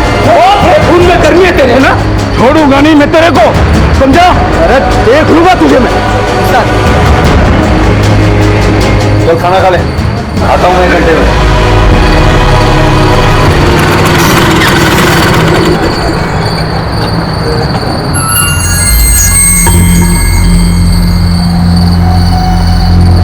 दरवाजा रहना यही करेगा ट्रक में? कुछ करना नहीं है। फिर मुझे बुलाया क्यों है? तुझे पता है ना मेरे धंधे का टाइम है। देख मैं तेरे बिना जी नहीं सकता।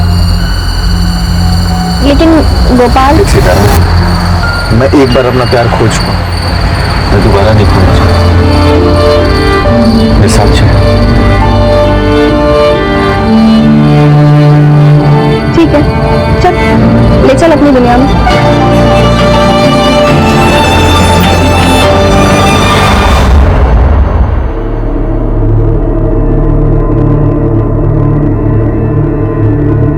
देखो हिना, इस बच्चे का किडनी का मैच मिल गया है।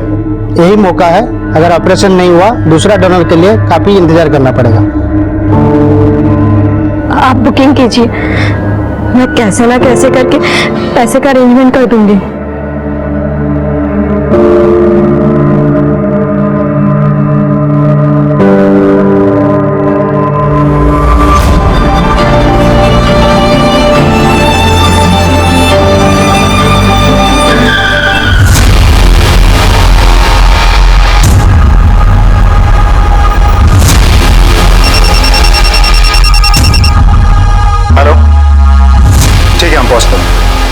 सर, हाईवे पे एक एक्सीडेंट हुआ है, हमें तुरंत निकलना होगा।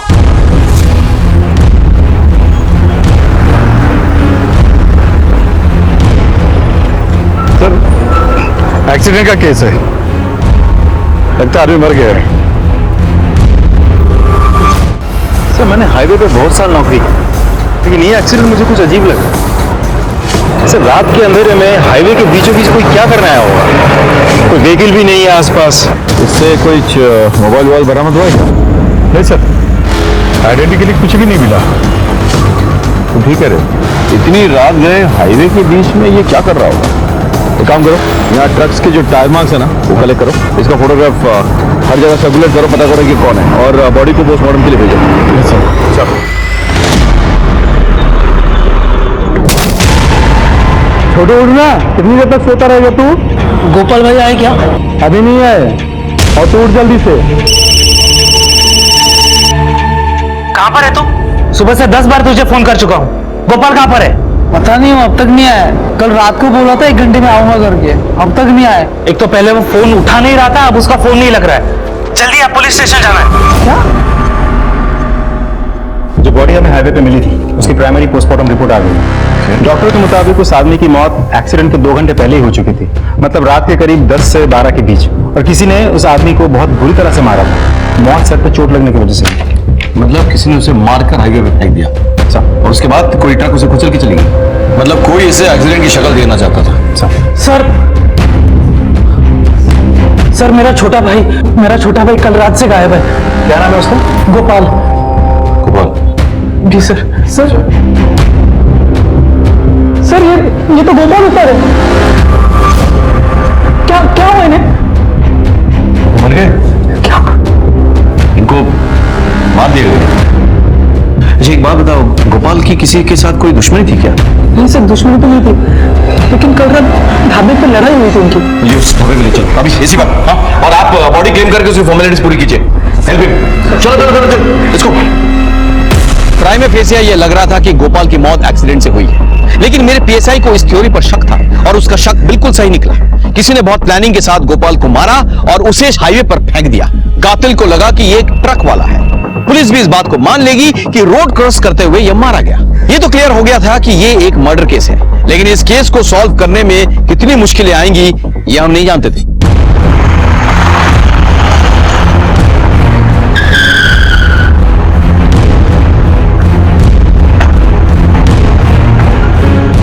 हाँ साहब, लड़ाई हुई थी उन लोगों के बीच में। अगर मैंने भगाया ना होता तो लोग सिर्फ जान ले लिए होते।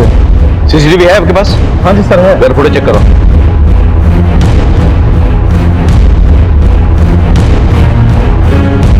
ये नंबर क्लियर करो और इस ट्रक के बारे में पता करो।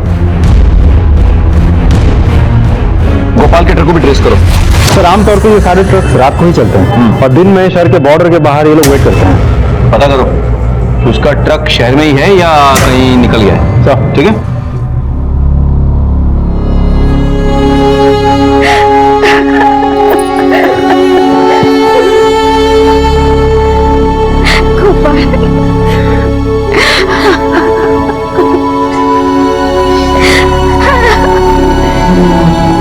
प्रभु जी, गोपाल कल रात को 1 घंटे के लिए ढाबे से निकल के कहीं गया था। क्या आप बता सकते हैं वो कहाँ गया होगा? नहीं सर, कल मेरी उसके साथ कोई बात नहीं हुई। मैं तो कल घर पे था ही नहीं। मैं उज्जैन गया था, महाकालेश्वर। देखिए हमें शक है कि गोपाल का मर्डर उस एक ट्रक ड्राइवर ने किया है, लेकिन फिर भी पूछना पड़ेगा क्या गोपाल की किसी के साथ कोई दुश्मनी थी? नहीं सर, मेरा भाई सुलझा हुआ इंसान था, उसके किसी के साथ कोई दुश्मनी नहीं थी।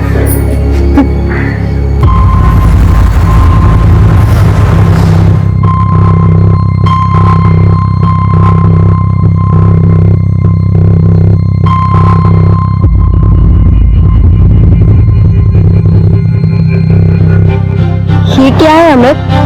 मेरे प्यार की निशानी, शादी करना चाहता हूँ तुझसे।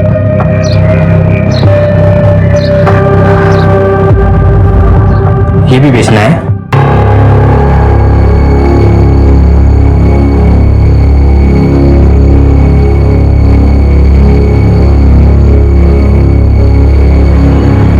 हेलो, मुंबई की 2 टिकट्स चाहिए, हिना और आदिल के नाम पर।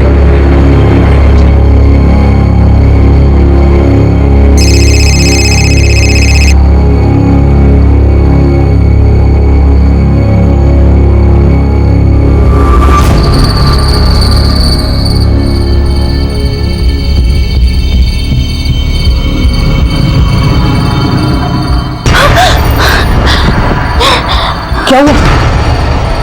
क्या हुआ? कोई बुरा सपना देख लिया क्या?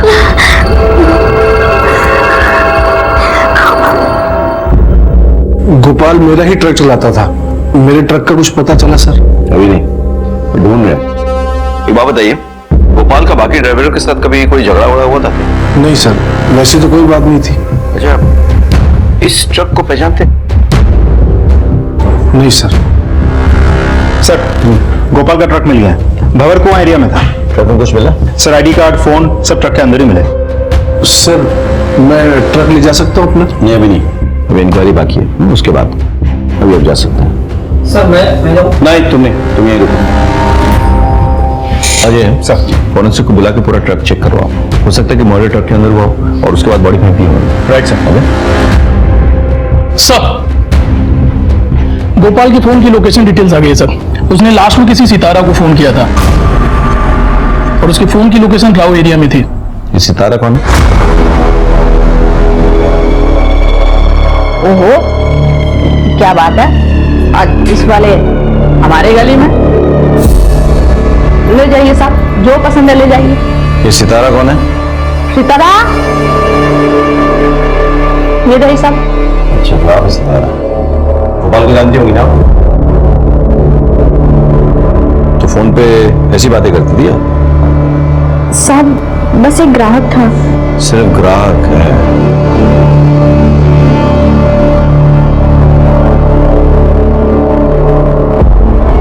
ये लोग ऐसे कुछ नहीं बोलने वाले। सर इस एरिया में मेरे कुछ खबरी है, जब भी हाईवे पे डकैती या रॉबरी के केसेस होते हैं ये लोग हमारी मदद करते हैं, और ये एरिया भी हाईवे के आसपास ही है। मैं खबरियों से मदद लेता हूँ। हाँ, काम पे कौन है? सर मुझे पैसों की सख्त जरूरत है, मैं उनकी बीवी हूँ और बस उनका इंश्योरेंस क्लेम करना चाहती हूँ। जी आपकी फोटो और आईडी कार्ड लगेगी, तो आप मैंने यहाँ पर साइन कर दीजिए, यहाँ पे। मुझे दुख है आपके पति की मौत का। वैसे उनसे आपकी कितने साल पहले शादी हुई थी? तू बेहया, अंगूठी निकाल, निकाल और सुन, इस इलाके में दोबारा नजर आया ना, जान से मार दूंगा, निकाल।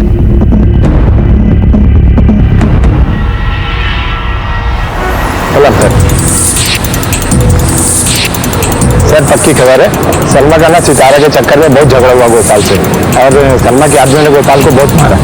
हाँ मारा था, और क्यों ना मारो, मेरी भोली भाली लड़की को लेकर भाग रहा था।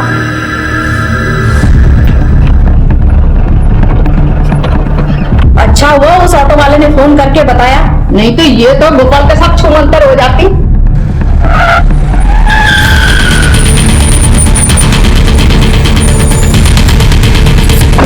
उधर तेरी इतनी हिम्मत कि तू मेरी लड़की को भगाएगा, मारो साले को। बहुत मारा, ट्रक छोड़ के भाग गया। से मारा या मरवा दिया? इतना गुस्सा आया था कि उसे मरवा के हाईवे पे फेंकवा दिया? हाँ अरे सर, जान से मार के अपना धंधा थोड़े ना बंद करवाना था, और ऐसे ग्राहक हमें रोज मिलते हैं। सितारा, तुम बताओ क्या हुआ था? बस वही साहब जो उन्होंने बताया। वो अच्छे से पूछताछ करो, और ध्यान रहे मोटी चमड़ी है, ऐसे नहीं मानेगी। साहब सच बोल रही हो? कुछ समझ में नहीं आ रहा है। और गोपाल का ट्रक ड्राइवर से झगड़ा होता है, उसके बाद वो सितारा से मिलने आता है, जहाँ सलमा और उसके आदमी उसकी पिटाई करते हैं। अब या तो सलमा ने उसे मरवा दिया हो, या फिर उस ट्रक ड्राइवर ने गोपाल का पीछा किया और उसे मार दिया। सर कोई और दुश्मन तो लगता नहीं है, घर वालों ने भी तो कहा है उसके साथ किसी की दुश्मनी थी नहीं। पड़ोसियों से पूछो, हो सकता है उन्हें कुछ पता।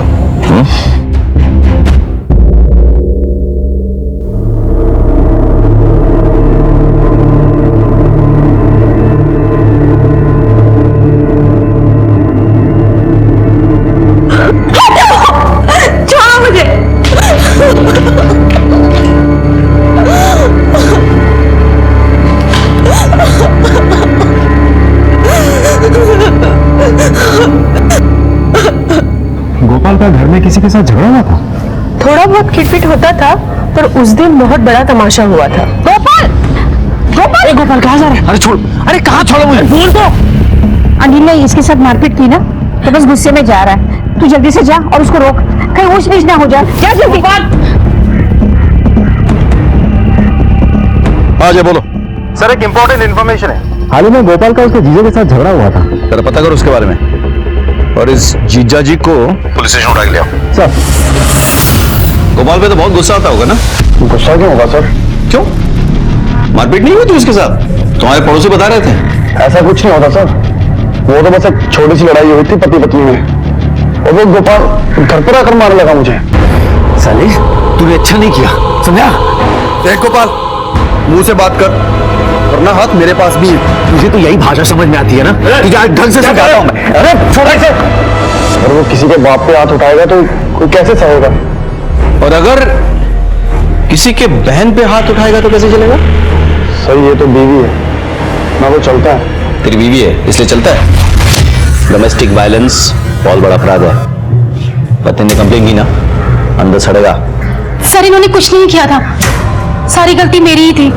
वैसे भी सर वो गोपाल तो सभी से उलझता रहता था। एक बात कान खोल के सुन लो, जब तक ये केस सॉल्व नहीं होता तुम लोग बाहर कहीं नहीं जाओगे। चलो। ये आदमी मुझे ठीक नहीं लग रहा, इस पर नजर रखो। चल।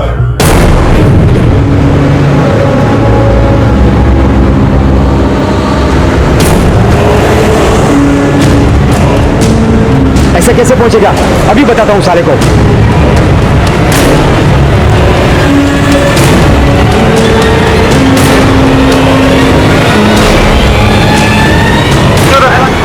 नीचे उतर। क्या हुआ साहब? क्या पूछते? मैंने कुछ नहीं किया साहब। चल। सर ये उसी के लिए ट्रक चलाता जिसके लिए गोपाल ट्रक चलाता था। गोपाल का उसके मालिक के साथ कोई पंगा हुआ था क्या? नहीं साहब। कितनी मार खाएगा? नहीं कितनी मार खाएगा बोल, सच बोल। देख सजा कम करवा दूंगा, वरना अफीम के चक्कर में लंबा जाएगा अंदर, समझ आए? बोल। साहब आपको सच सच बताता हूँ साहब, गोपाल और मालिक का हमेशा पंगा होता रहता था, इसके लिए मालिक गोपाल को पसंद नहीं करते थे। आपने कहा था कि गोपाल का किसी के साथ कोई पंगा नहीं है, आप ये कहना भूल गए कि उसका सबसे बड़ा पंगा तो आपके साथ था। नहीं सर, ऐसी कोई बात नहीं है सर, वैसे सब्जियां टाइम से पहुंचानी होती है, सारे ड्राइवर फटाफट सब्जियां टाइम पे पहुंचा दिया करते थे, लेकिन ये गोपाल हमेशा देर करता था। तो साहब ड्राइवर लोग रेस लगाते थे, सब्जियां टाइम से पहुंचाएंगे ताकि मालिक से इनाम पा सके। और इस बात की गोपाल को शिकायत थी? जी साहब, चिक बहुत करता था साहब। इसीलिए आपने उसे मरवा दिया? नहीं साहब, नोक झोंक होना अलग बात है साहब, लेकिन मैं क्यों मरवाऊंगा? मैंने ऐसा कुछ नहीं किया साहब। वो तो हम पता कर लेंगे। फिलहाल ये रेस बंद करवाओ, समझ गए? इस रेस के चक्कर में हाईवे पे बड़े एक्सीडेंट्स हो रहे हैं। ये बंद नहीं करवाए ना, आपको बंद करवा दूंगा मैं। चलिए।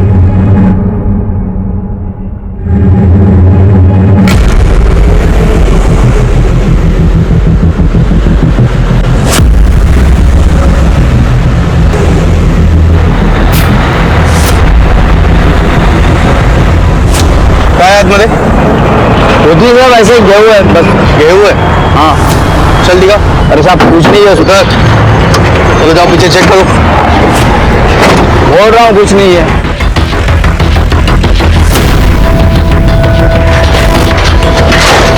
देखो क्या है इसमें। तू ये टेम्पो इंदौर से लेके आ रहा है ना? हाँ साहब, लेकिन आप तो कैसे पता? साहब के बच्चे मर्डर करके भागा है ना, तू पकड़ो इसे। अरे मैंने क्या किया? मैं कुछ नहीं किया साहब, सुनिए। अरे कुछ नहीं किया मैंने साहब, मैं कुछ नहीं किया साहब। सर वो ट्रक वाला पकड़ा गया है, जिसके साथ गोपाल का झगड़ा हुआ था ढाबे पे। फिलहाल वो मुंबई में है, मुंबई पुलिस यहाँ लेकर आ रही है उसे। Good, very good. Sir Anil और गोपाल की बैंक डिटेल्स। अनिल ने अपने अकाउंट से 10 लाख रुपए किसके अकाउंट में ट्रांसफर किया? पता करोगे? सर ये बैंक में काम करते हैं। ओह, मैंने अनिल के लिए इंक्वायरी की थी, ये आपसे कुछ कहना चाहते हैं। सर मैं गोपाल का दोस्त, मेरा मतलब आते आते गोपाल से मेरी दोस्ती हो गई थी। गोपाल की मौत के 2-3 दिन पहले उसकी माँ और ये बैंक में आए थे घर गिरवी रखने के लिए, और ये बात मैंने गोपाल को बता दी थी।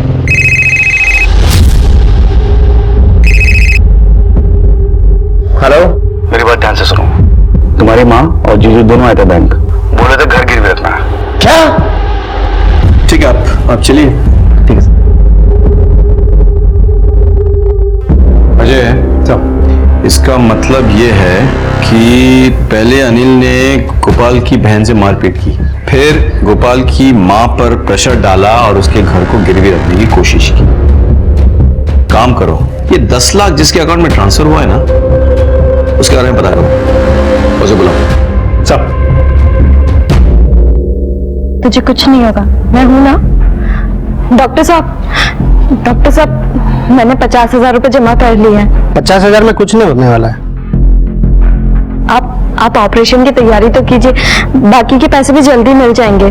ठीक है, आप पैसे जमा करा दीजिए। मैं आती हूँ ना।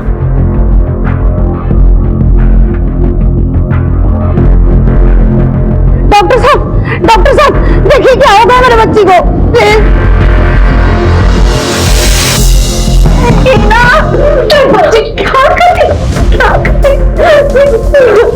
मर जाने दो मुझे अम्मी।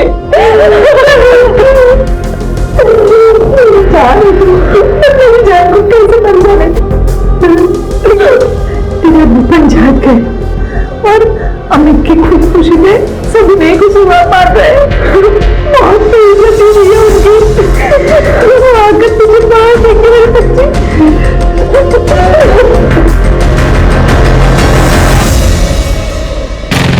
आप अपने दामाद के साथ बैंक गई थी, क्या उसने आप पर प्रेशर डाला था घर गिरवी रखने के लिए? जी नहीं साहब, मैं तो गोपाल के लिए नया ट्रक खरीदना चाहती थी, बस इसीलिए अपने दामाद को लेकर बैंक चली गई थी। अगर आपका दामाद आपके बेटे की मदद करना चाहता था तो फिर आपके बेटे ने आकर उससे झगड़ा क्यों किया? वो अनिल ने उसकी बहन के साथ मारपीट की थी, बस उसी बात का उसको गुस्सा था। का स्टेटमेंट्स कुछ मैच नहीं कर रहा है। अगर अनिल ने गोपाल के लिए उसके ट्रक के लिए घर को मॉर्गेज किया था तो फिर गोपाल को गुस्सा क्यों है, उसने झगड़ा क्यों किया? कोई प्रॉब्लम। अच्छा, उस अकाउंट के बारे में कुछ पता चला? सर अकाउंट किसी राजेंद्र शर्मा का है, उसके बारे में और पता कर रहे हैं। Okay, let's go.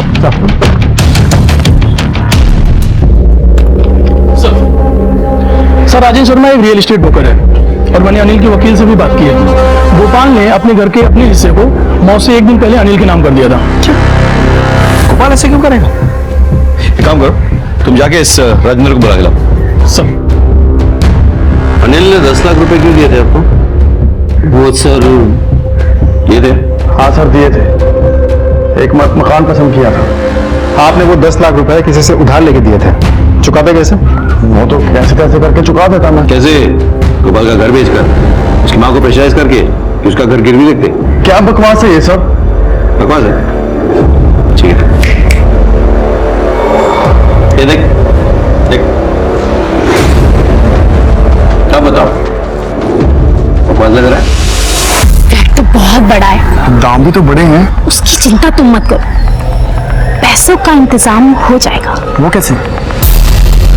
अब ऐसी कौन सी माँ है जो अपनी बेटी के आंसुओं पे नहीं पिघलेगी? एक जोर का थप्पड़ लगाओ मुझे। अब आप जा सकते हो, थैंक यू। फिर पूजा जाकर अपने माँ के पास रोई धोई और अपनी माँ को मजबूर किया उसने कि बैंक में जाके वो घर को गिरवी रखने की बात करे। तो खुश हो गया, लेकिन बैंक मैनेजर ने सामने से गोपाल को फोन कर दिया। गोपाल ने आकर उससे लड़ाई की। उसके बाद क्या हुआ? सर कुछ नहीं हुआ था सर।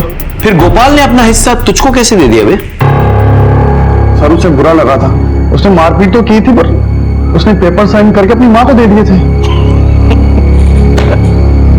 तूने क्या कसम खा रखी है कि पुलिस स्टेशन में जब भी बोलेगा झूठ ही बोलेगा? है? चल बाकी का सच हम सुना देते हैं। गोपाल के कॉल रिकॉर्ड से पता चला हमें कि अपने मौत से एक दिन पहले वो तेरे घर आया था। इनफैक्ट तूने फोन करके उसको बुलाया था। तेरे पड़ोसन ने बताया कि जब वो तेरे घर से निकला तो वो नशे में धुत था, लड़खड़ा रहा था। गोपाल भाई मैं जीजा पर हाथ उठाते हैं आप? साले दारू पीने का मजा तेरे साथ ही आता है मुझे। चले साइन कर दे। क्या है? प्रॉपर्टी के पेपर्स। साले ट्रक ले रहा हूं तेरे लिए, बैंक लोन के पेपर हैं, करते साइन। तू मुझसे बहुत प्यार करता है। तूने गोपाल को नशाग्रस्त करके उसका सिग्नेचर ले लिया था, लेकिन तू डर गया। जब उसको होश आएगा तो तुझसे आके लड़ाई करेगा, तुझे हो सकता है जेल भिजवा दे। नहीं, इसीलिए तूने उसे मरवा दिया। अब घर तेरा, पैसे तेरे। सर मैंने गोपाल को नहीं मरवाया सर। ठीक है ठीक है, इसको ले जाओ, इसकी खातिरदारी करो अच्छे से। जब तक सच ना उगल दे कोई कसर नहीं छोड़ना। चलो जा। सर मैंने मरवाया नहीं। चलिए सर, चलिए आइए मैडम।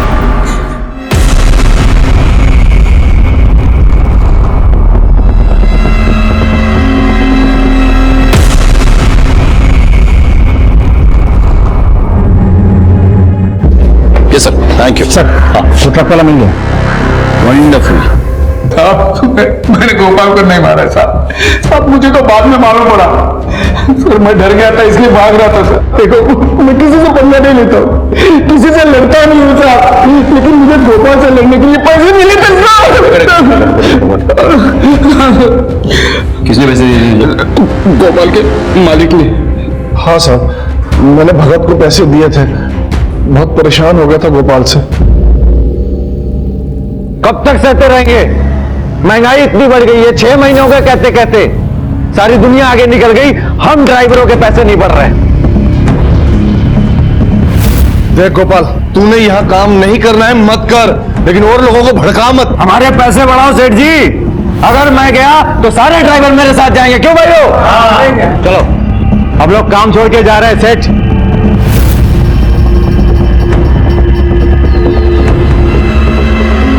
ये क्या पंगा है?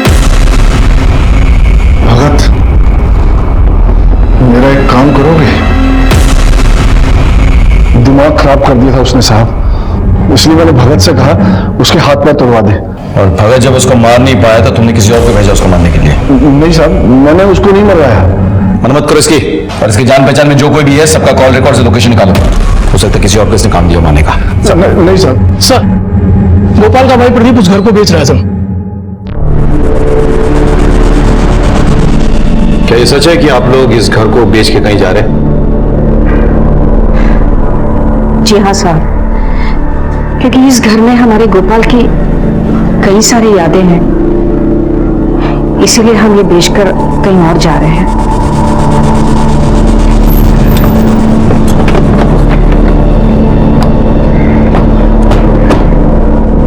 अजय, गोपाल वाले घर को लेकर काफी पंगे हैं। अनिल ने पहले उस घर को गिरवी रखने की कोशिश की, फिर गोपाल का सिग्नेचर लिया और उसके बाद उसके घर वाले उसे बेचने की कोशिश कर रहे थे। तो पता करो ना मजा क्या है। घर वालों का कॉल रिकॉर्ड चेक करो और आसपास के सीसीटीवी भी चेक करो, ठीक है ना सर? ये LIC एजेंट है, गोपाल के FIR रिपोर्ट की कॉपी मांग रहा है। गोपाल के पास LIC थी? हाँ सर, अब उसकी बीवी उसका क्लेम चाहती है। उसकी वाइफ मतलब कौन? हीना सर।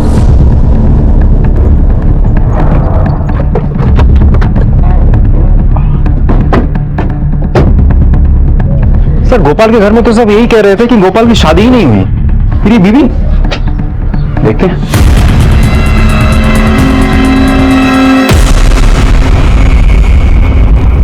मर चुकी है सर, स्टैब वुंड है। एक काम करो, आसपास पता करो और बॉडी को पोस्टमार्टम के लिए भेजो। सर, हीना को ढूंढते हुए जब हम उसके घर पहुंचे तो हमें वहां हीना की लाश मिली, जिससे केस और उलझ गया। केस में हीना का जिक्र आते ही उसका खून हो जाना किसी बड़े साजिश की ओर इशारा कर रहा था।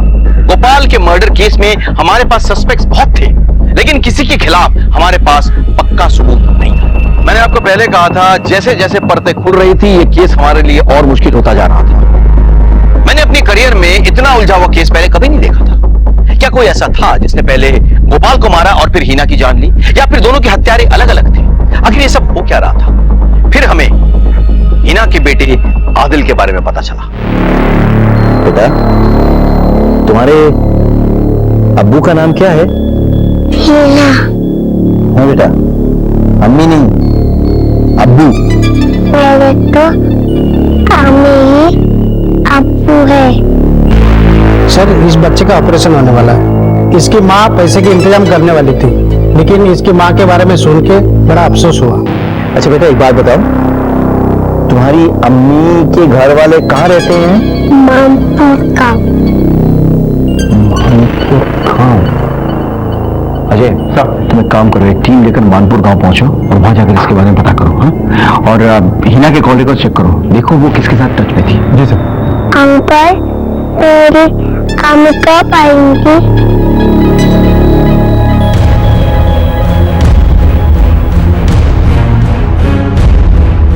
अरे सुनो, हीना का घर किधर है? कौन हीना? वही जो लगाइए। हाँ, जानते हो? कौन नहीं जानेगा साहब, पूरे गांव के मुंह में काला कूट कर भाग गए। वो रहा उसका घर।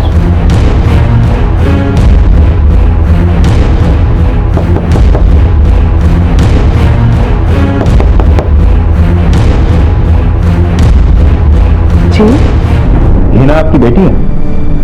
जी मेरी बेटी है। सर बात क्या है? हीना के साथ हुआ क्या था?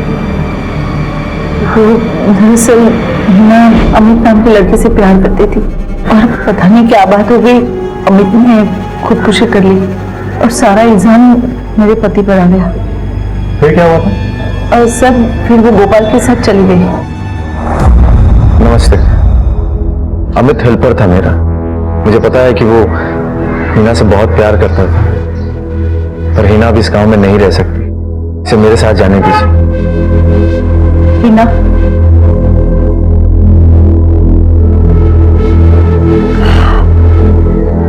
चली जा इसके साथ, वरना तेरे अब्बू तुझे मार देंगे। ये अमित की निशानी है।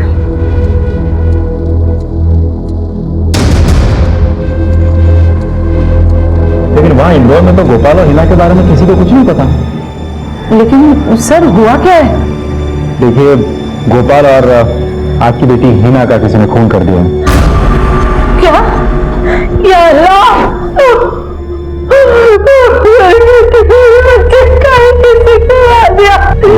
आप प्लीज शांत हो जाइए, शांत हो जाइए। हीना के अब्बू मौत को समझ गए। कहीं कहीं उन्होंने तो। वो कहाँ है अभी? इंदौर। उनका नाम क्या है? अशफाक कुरैशी। आपके पति का नंबर और फोटो मिल सकता है? जी हाँ बोलो। सर हीना वहाँ उस गांव में किसी मयूरी की रेगुलर टच में थी। ठीक है, एक काम करो, मैं तुम्हें हीना के पिता अशफाक कुरैशी का नंबर और फोटो भेज रहा हूँ। उस नंबर को ट्रेस करो और मुझे कॉल बैक करो। सर ये मयूरी कौन है और कहाँ रहती है? लेकिन वो तो यहाँ नहीं है, वो अपनी चचेरी बहन की शादी में रतलाम चली गई है। उनका नंबर है आपके पास? जी। मयूरी, मैं इंदौर पलासिया पुलिस स्टेशन से सब इंस्पेक्टर अजय सिंह चौहान बोल रहा हूँ। हीना के सिलसिले में तुम्हारे साथ बात करनी है। तुम्हें एक बार पुलिस स्टेशन आके मिल सकती हो? Thank you. सर, हीना की दोस्त मयूरी रतलाम में, मैंने फोन करके बुलाए हैं। सर हीना के पिता के फोन की लोकेशन खिजराबाद एरिया में बता रहा हूँ। हिना के बिना तो बाहर से आए हैं, यानी कि वो किसी होटल में रहेंगे। एक काम करो, खिजराबाद एरिया के सारे होटल्स में पता करो, ठीक है? सर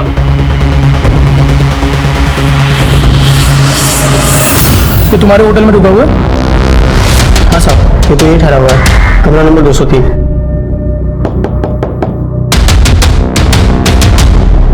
सर मेरी बात तो सुनिए सर, पुलिस स्टेशन में चलके बात करना ले आओ। सर हमारा मेरे हीना को क्यों नहीं मारता? मेरे मुंह पे काली पोत कर उसने गोपाल से शादी कर ली थी और हमारे गांव में उसकी वजह से एक लड़के ने अपनी जान दी थी। अभी वो किसी दूसरे लड़के के साथ भाग गए। बहुत टाइम से उसे ढूंढ रहा था साहब।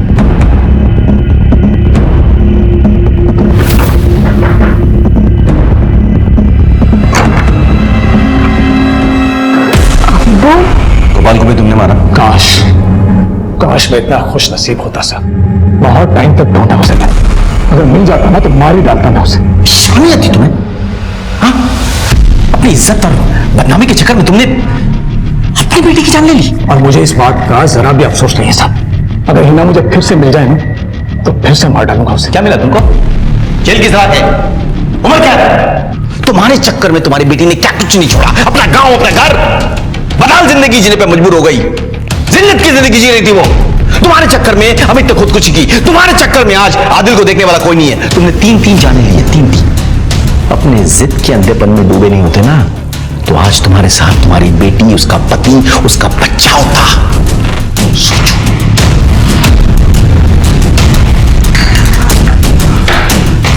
इज्जत के लिए माँ बाप के साथ तक गिर जाते हैं। साइका को बता दो आदिल के बारे में। अब बस वही दोनों एक दूसरे के लोग, कोई नहीं है। सर हीना की कॉलेज में जितने भी लोग थे मैंने उन सबसे बात की, वो एक प्रोस्टिट्यूट थी सर।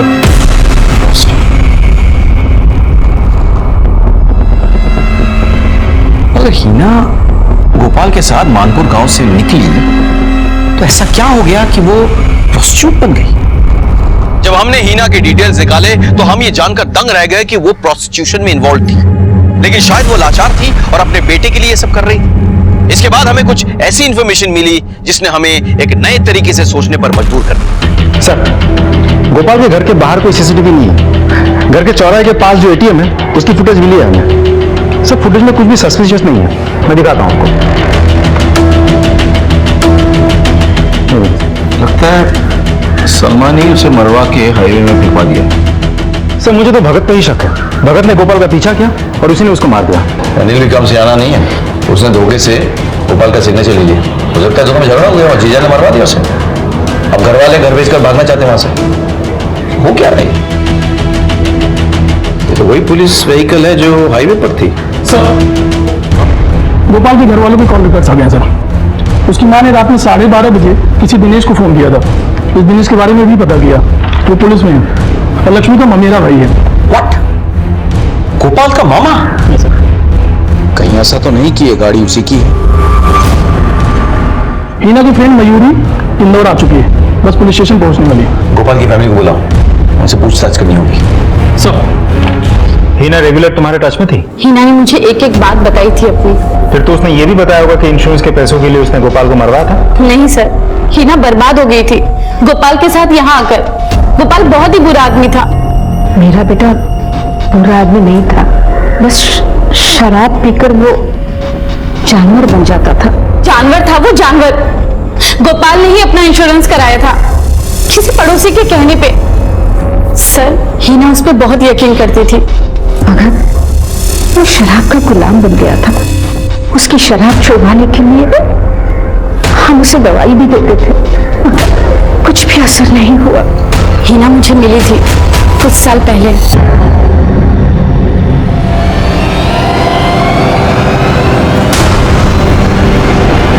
हिना, हिना रुक जा। हिना, हिना रुक जा। क्या है ये सब? और वो आदमी कौन था? और तुझे पैसे क्यों दे रहा था? और गोपाल कहाँ है? पता नहीं, उसने मुझे यहाँ लाकर धंधे पर बिठा दिया। और जब मैं माँ बनने वाली थी, उसने मुझसे कहा कि जिस तरीके से उसने अमित को मारा है, वो मेरे बच्चे को भी मार देगा। इसलिए मैं वहां से भाग गई। अब खुद को और अपने बच्चे को पालने के लिए मैं हर रात अपने शरीर को बेचती। यही है हिना की कहानी सर। गोपाल ने उसे बर्बाद कर दिया था। मगर सर, शराब ने उसे बर्बाद कर दिया।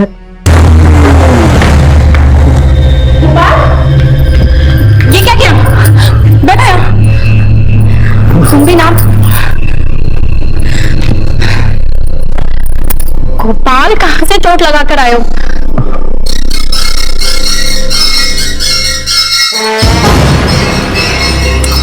गोपाल, बहुत चिंता है मेरी। गोपाल मेरा हाथ छोड़ो। शराब छुड़ाने पाती थी मेरा, मुझे एक औरत की जरूरत है। मुझे पूरी करिए। उसी वक्त मैंने अपने मेरे भाई को फोन किया था। मैं समझ गई थी कि मेरा बेटा राक्षस बन चुका है।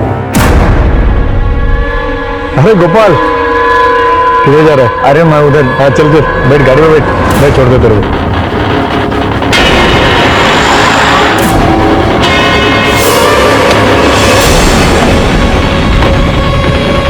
गोपाल, मैं पेशाब करके आता हूँ। मैं भी कर रहा हूँ।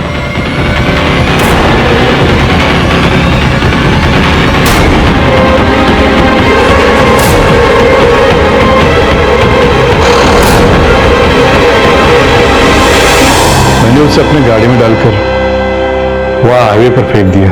फिर वहीं से आप लोगों को फोन करके बोला कि हाईवे पर एक एक्सीडेंट हो गया है। गोपाल ने जो किया वो गलत था, लेकिन आप लोगों को कोई हक नहीं था किसी की जान लेने का। वो भी गलत है।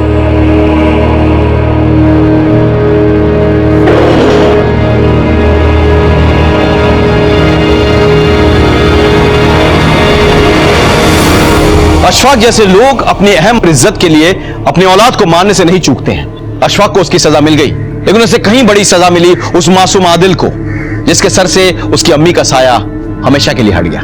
गोपाल ने नशे में आकर किरण का रेप किया और उसके अजन्मे बच्चे की जान ले ली। इसी गुस्से में लक्ष्मी ने गोपाल का खून किया, लेकिन अगर वक्त रहते लक्ष्मी ने इस दस्तक को पहचान लिया होता तो ना आज उसके हाथ खून से रंगे होते और ना ही वो सलाखों के पीछे होती। अगर आपके और आपके घर के आसपास कोई भी ऐसा हो जो नशे का आदी हो, तो उसे जबरदस्ती नशा मुक्ति केंद्र भेजे। ऐसा करके ना सिर्फ उसकी बल्कि उसके अपनों की भी जिंदगी सुरक्षित कर सकते हैं आप। इसी के साथ मैं सीनियर इंस्पेक्टर राकेश श्रीवास्तव आपसे विदा लेता हूं। कल फिर मिलेंगे, तब तक सतर्क रहिए और देखते रहिए क्राइम पेट्रोल दस्तक, क्योंकि मकसद बताना नहीं बचाना है। जय हिंद। क्राइम पेट्रोल के ऐसे ही मजेदार एपिसोड्स देखने के लिए हमारे चैनल को सब्सक्राइब करें